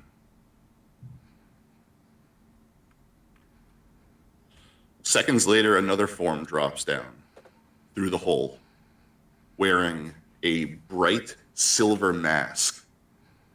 And they kind of tip the mask up a little bit, and you see a female form underneath who kind of cracks you a half smile. And you see an elongated canine.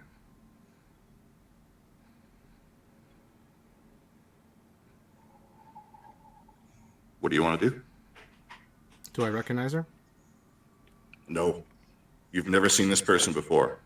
And it appears that Avacyn has no idea that she's even there.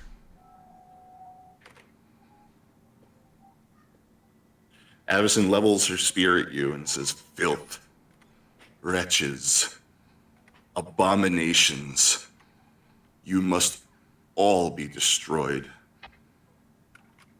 The only way to save this plane is to destroy you. Humanity is lost. It must be cleansed. I am to protect. You, spawn of Markov, will not live to see another day."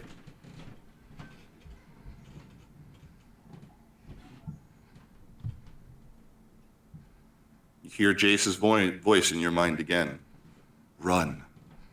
You cannot hope to best her. I'm going to tell the rest of the party I think we should go through the portal. Okay. All right. What are you all doing? I'm following Night Song. Okay. I dropped Twin Destinies, by the way. Already? I'm gonna look at them and be like, should we bring him? Gesture the doll maker. Let's get him out of here. I'm gonna grab the doll. Okay. So, Ravenir, you grab the doll maker and you jump through the portal. Yeah. Okay. Yeah, I'm going to hold on to Cricket, and I am going to jump in behind him. Alrighty. Here we go! Who's next? Dahlia, Johan, Yeah, I'll follow the party. go through the portal. Okay, Adalia jumps through the portal. Johan, right before he jumps through the portal, he looks on the table and he looks at the cube. He says, yeah, I cannot resist. And he grabs the cube and jumps through the portal too. As you all step through the portal, you're teleported. You feel a brief moment of weightlessness before being redeposited into the middle of a sprawling metropolis. The sun is now beating down on your heads, brighter than anything you've ever seen in Innistrad. No clouds in the sky. It's a city larger than anything any of you could have imagined. And it just goes on as far as the eye can see. The first thing any of you notice is the unimaginable press of bodies around you, as there's people just working their way left, right, all over the place, pushing past you, not even paying you any mind. There's just so many different people, all of different races that you've never even seen before. A large creature, maybe 10, 12 feet tall, walks past you. It looks like it's got a long trunk. It's got two ivory horns sticking out of its face. It looks like a humanoid elephant. Another one walks past you. It's a person with blue skin, and it has 4 arms. Another one floats past. It looks as if it's attached to another one of the blue creatures, like by a shackle around its neck. It looks like he's leading a ghost. You're all just all these sights. And Nightsong, immediately you almost double over, holding your head, all of the voices that are pushing their way into your mind. So before Nightsong steps through the portal, she is going to be visibly in tears and say that she is sorry for what has become of her sister and leave Innistrad.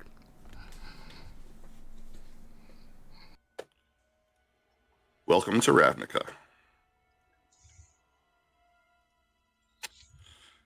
So,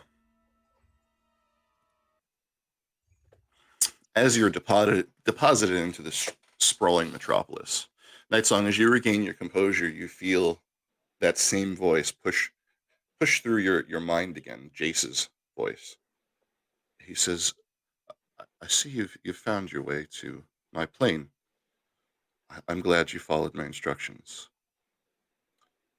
If you can, make your way to the chamber of the Guild Pact, where I await you. We have much to discuss. Is the party together now? Yes, everybody is together. And no one else heard this, right? nope. Okay, she's gonna tell everyone that we need to go to the Chamber of the Guild Pack to see someone very important, her teacher. And you are deposited here.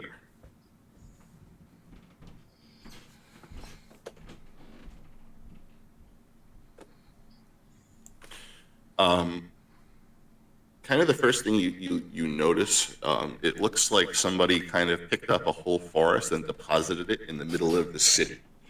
Or at least what you think is the middle of the city, because you really have no idea where you are. All you see is just buildings all around you. This is a city to scale that would dwarf Throbbin easily, which is the largest city on Innistrad that any of you have ever been to. Ravenier, you have never even seen a city this size.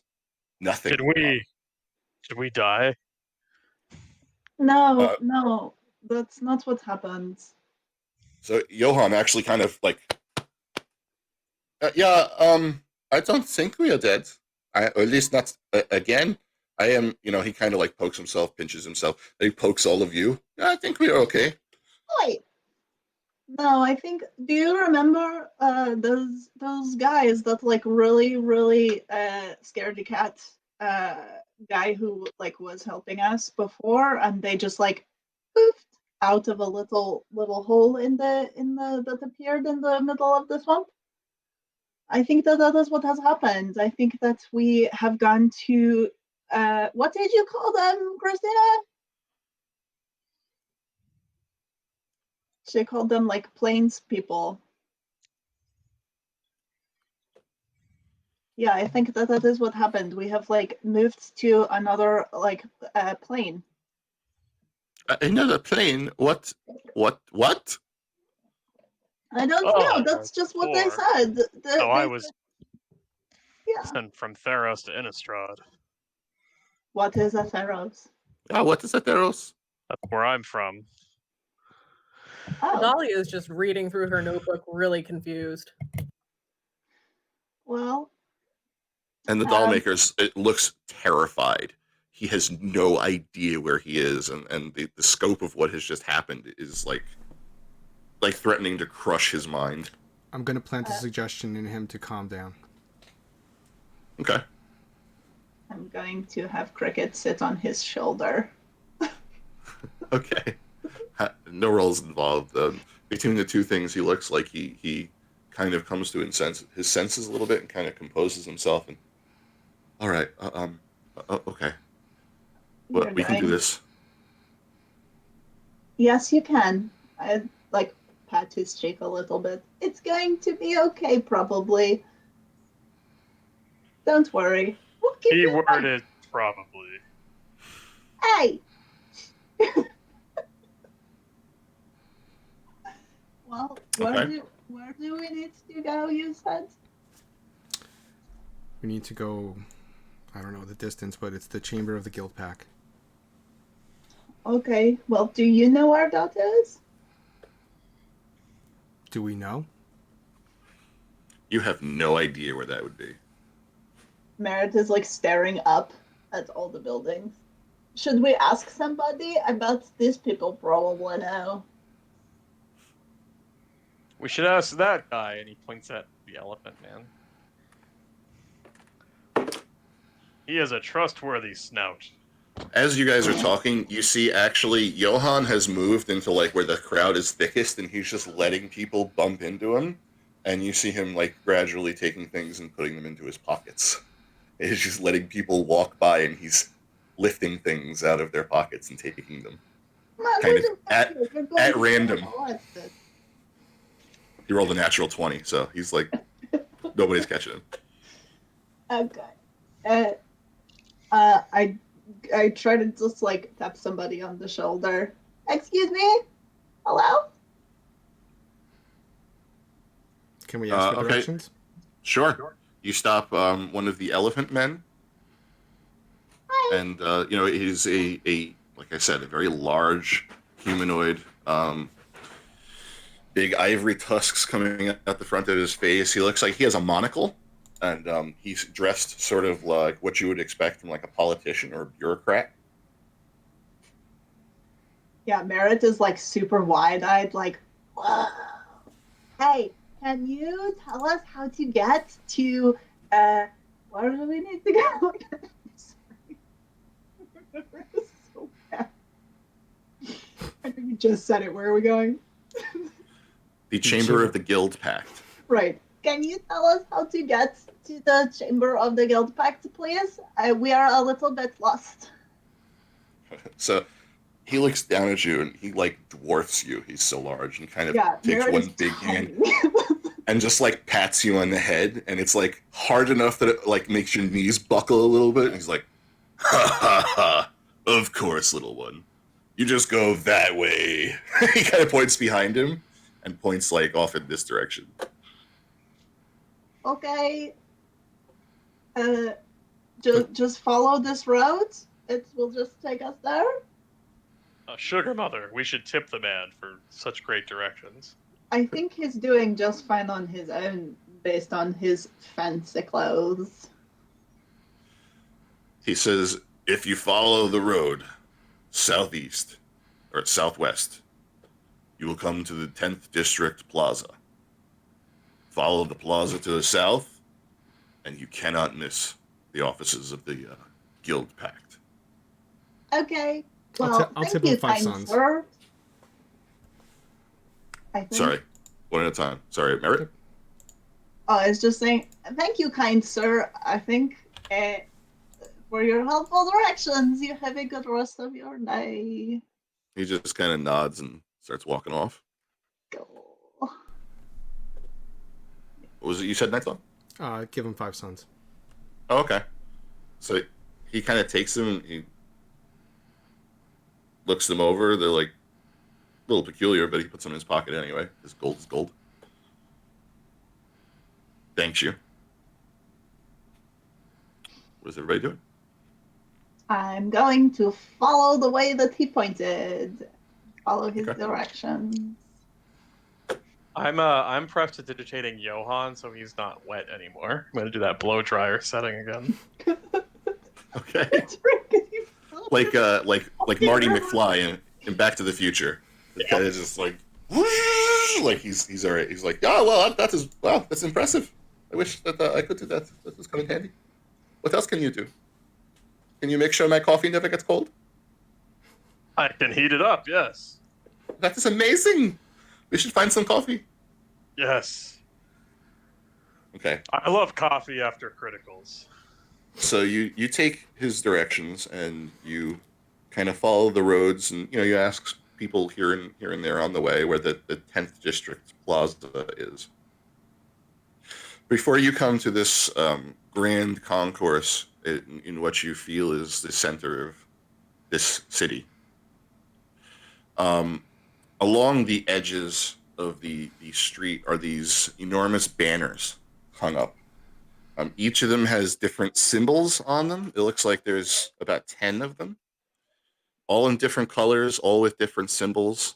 You get the feeling that they are heraldry of some sort, but you kind of can't really get an idea as to what they might stand for. Again, you see just the amount of people that are here is just unbelievable. And they're just all coming and going, pushing past one another. It is just insane, incredible. You've never seen this amount of people. Meredith is looking around. She's like got this real sense of wonder on her face. She's just like, this is so cool. Look at this place. Wow. As you're walking through, and as you kind of all stop to marvel at the architecture, Johan speaks up. He says, I don't want to alarm any of you, but I appear to have lost the cube. Yeah, it is in my pocket, and now it is not. Well, what did it look like it was in the first place? Did you have a chance to like actually look at it? Well, it was a cube about the size of someone's head, and it had all these different markings on it. And but I didn't have a whole lot of time to look it over. I kind of grabbed it and shoved it in my bag. and now it is not here. Well, is there a chance that somebody pickpocketed you, or does it seem like the cube disappeared on its own? I feel like someone may have stolen it from me while I was not looking. There are quite a few people here. Yeah, If I was very easily able to pickpocket many people in the crowd back there. So while I do not like to admit that I have been stolen from, I fear that this might be the case. if we look around, do we see anybody like acting shifty, walking away from us real fast? Make a perception check.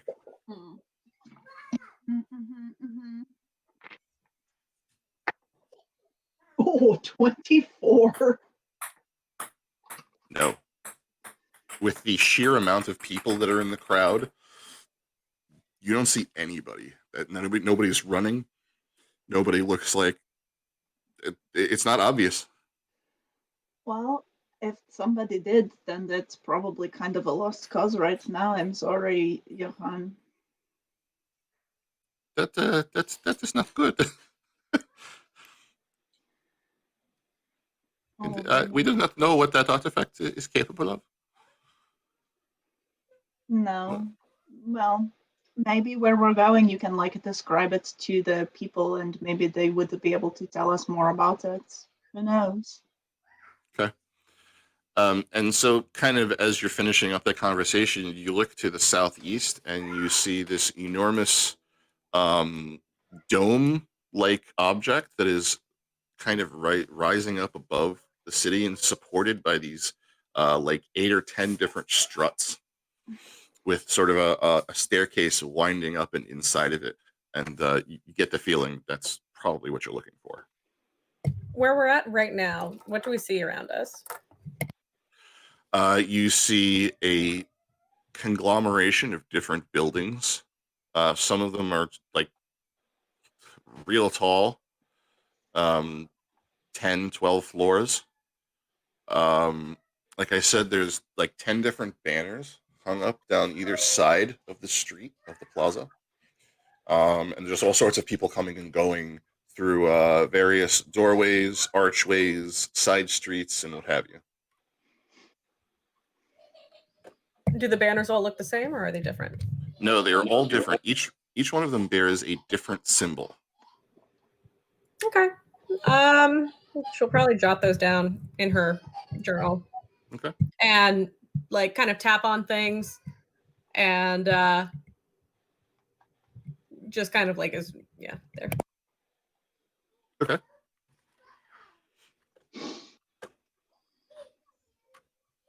Anybody else? Okay. Meredith's like, So Johan says, well, maybe we should go see, you said he was your teacher? Yes, my teacher. His name is Jace. What did he teach you? Did he teach you how to have a tea party? Yes, he taught me how to make tea. Oh, that is wonderful. And other things. I am sure you make such wonderful tea. Wunderbar!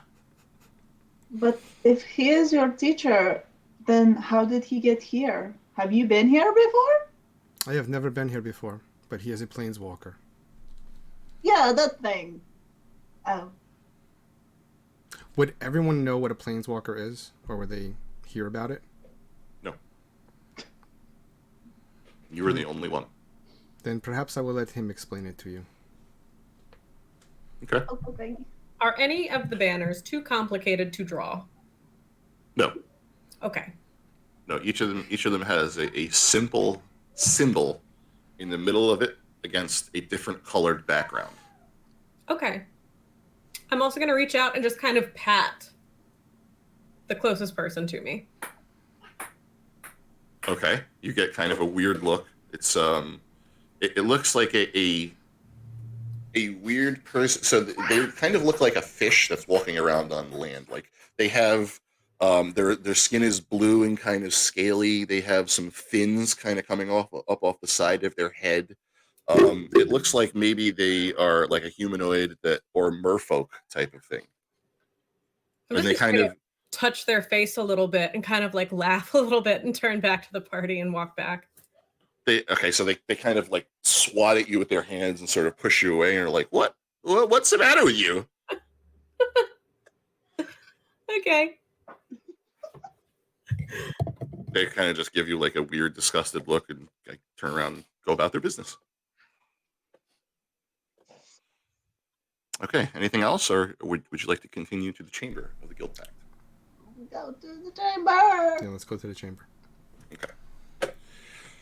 So you go and you arrive at the bottom of this winding staircase, and there's 2 guards at the bottom of the staircase that are dressed in plate armor, carrying large kite shields and spears. They appear to be human, and they cross their spears and say, "You there, you folks? What business do you have with the Guild Pact?" We are here to see Jace. He was expecting us. This is my sugar mother, and she is best friends with him. Yeah, she's very sweet. And so they kind of look at each other and they uncross their spears, and one of them turns and climbs the staircase. You wait maybe 15, 20 minutes, 25 minutes, starting to feel like you're at the DMV before he comes back down the staircase, and he retakes his position and kind of looks at you all and gives you a curt nod. Doesn't even say anything, just nods at you, and then they both go back to standing at their post. Meredith has been playing with Cricket. She's like taking him and like tossing him backwards, and he like runs forward in the air, and she's like tossing him back. While you're waiting, also you see kind of nearby, you see what looks like a little juggling act between a few street performers. And it starts off simple enough, and then they light the things that they're juggling on fire, and then they start laughing and kind of tumbling while they're doing it. And then one of them goes over and just cuts the throat of the first one and laughs and disappears down an alley. Nobody even seems to pay this any mind. Should we pursue that man? No, I don't think so. Does anybody appear to be like watching us at all? You're drawing a few awkward glances here and there, but nobody appears to be really paying any attention to you guys. You kind of just blend into the crowd. Okay. So you are free to ascend the staircase if you wish. Following my son. Let's do that. There's still one of the guards there, right? They're both back, and the one that went up the staircase has come back down and retaken his position. Like I said, he just nodded to you, and you get the feeling like you can just go up there now. All right. Well, going up the stairs, Dahlia will just get really close to him, kind of like up in his face, and she just goes, "Guild Pact," and like winks and then walks away. He gives you like a weird look, and like just turns his head forward again. All right, so you climb up the stairs. It takes you a few minutes to get up this staircase. It's actually a pretty long staircase. And you arrive at the top at a set of large double doors. You kind of push your way inside. And inside is an enormous stone table. And it has like all these maps laid out on it. And on the other side of the table, at Nightsong, you see the familiar form of Jace Bellerin. He looks a little bit different now than he did when you saw him on Innistrad. He's no longer trying to like hide his appearance. His hood's down. His all of his clothes are different, kind of. No longer trying to like I said, hide his appearance. He is very blatant about who he is, and he has a few people kind of moving in and out through the room, putting various papers on the table before him. It looks like he's kind of making signatures on some of them, looking some over and kind of shaking his head and giving them back. it appears that he is just inundated with paperwork. Paperwork. He looks over his shoulder and kind of sees you, and yeah, oh yes, please come in, all of you. And as you move your way, closer, you can see that he has maps of a few different planes laid out on the table before him. One of them being Innistrad, one of them being where you currently are, Ravnica. And then there's a few other ones that you don't recognize, places you've never been. And he says, I'm glad that you all found your way to me. I am in the middle of something quite pressing at the moment. But if you would be so kind as to wait a little while longer, I would be more than happy to explain why I need you.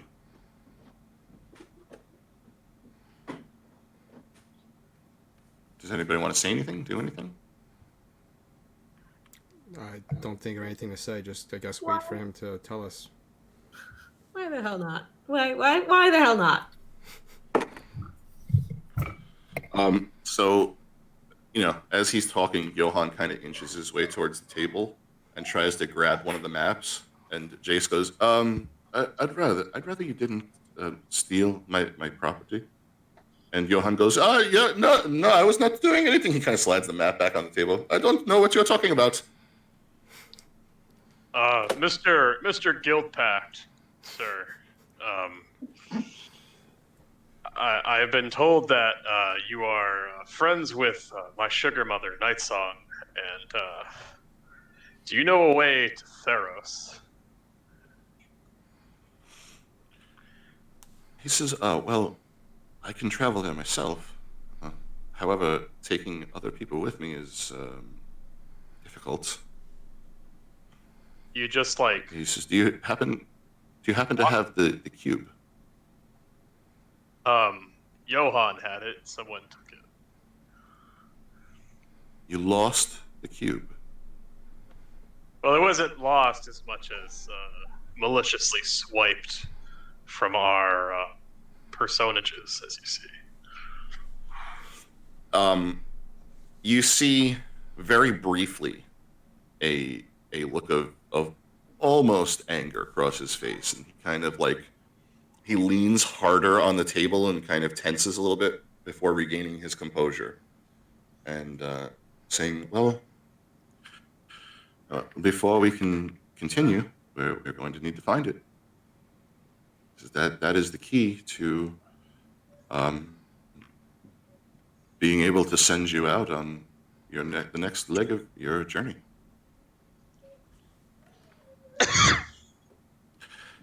And that's where we will end for today. Oh. Everybody, please give yourselves level 4. Okay. Oh, man. And there we go. Okay. Thank you, everybody who is watching, who joined us again, friends and enemies alike.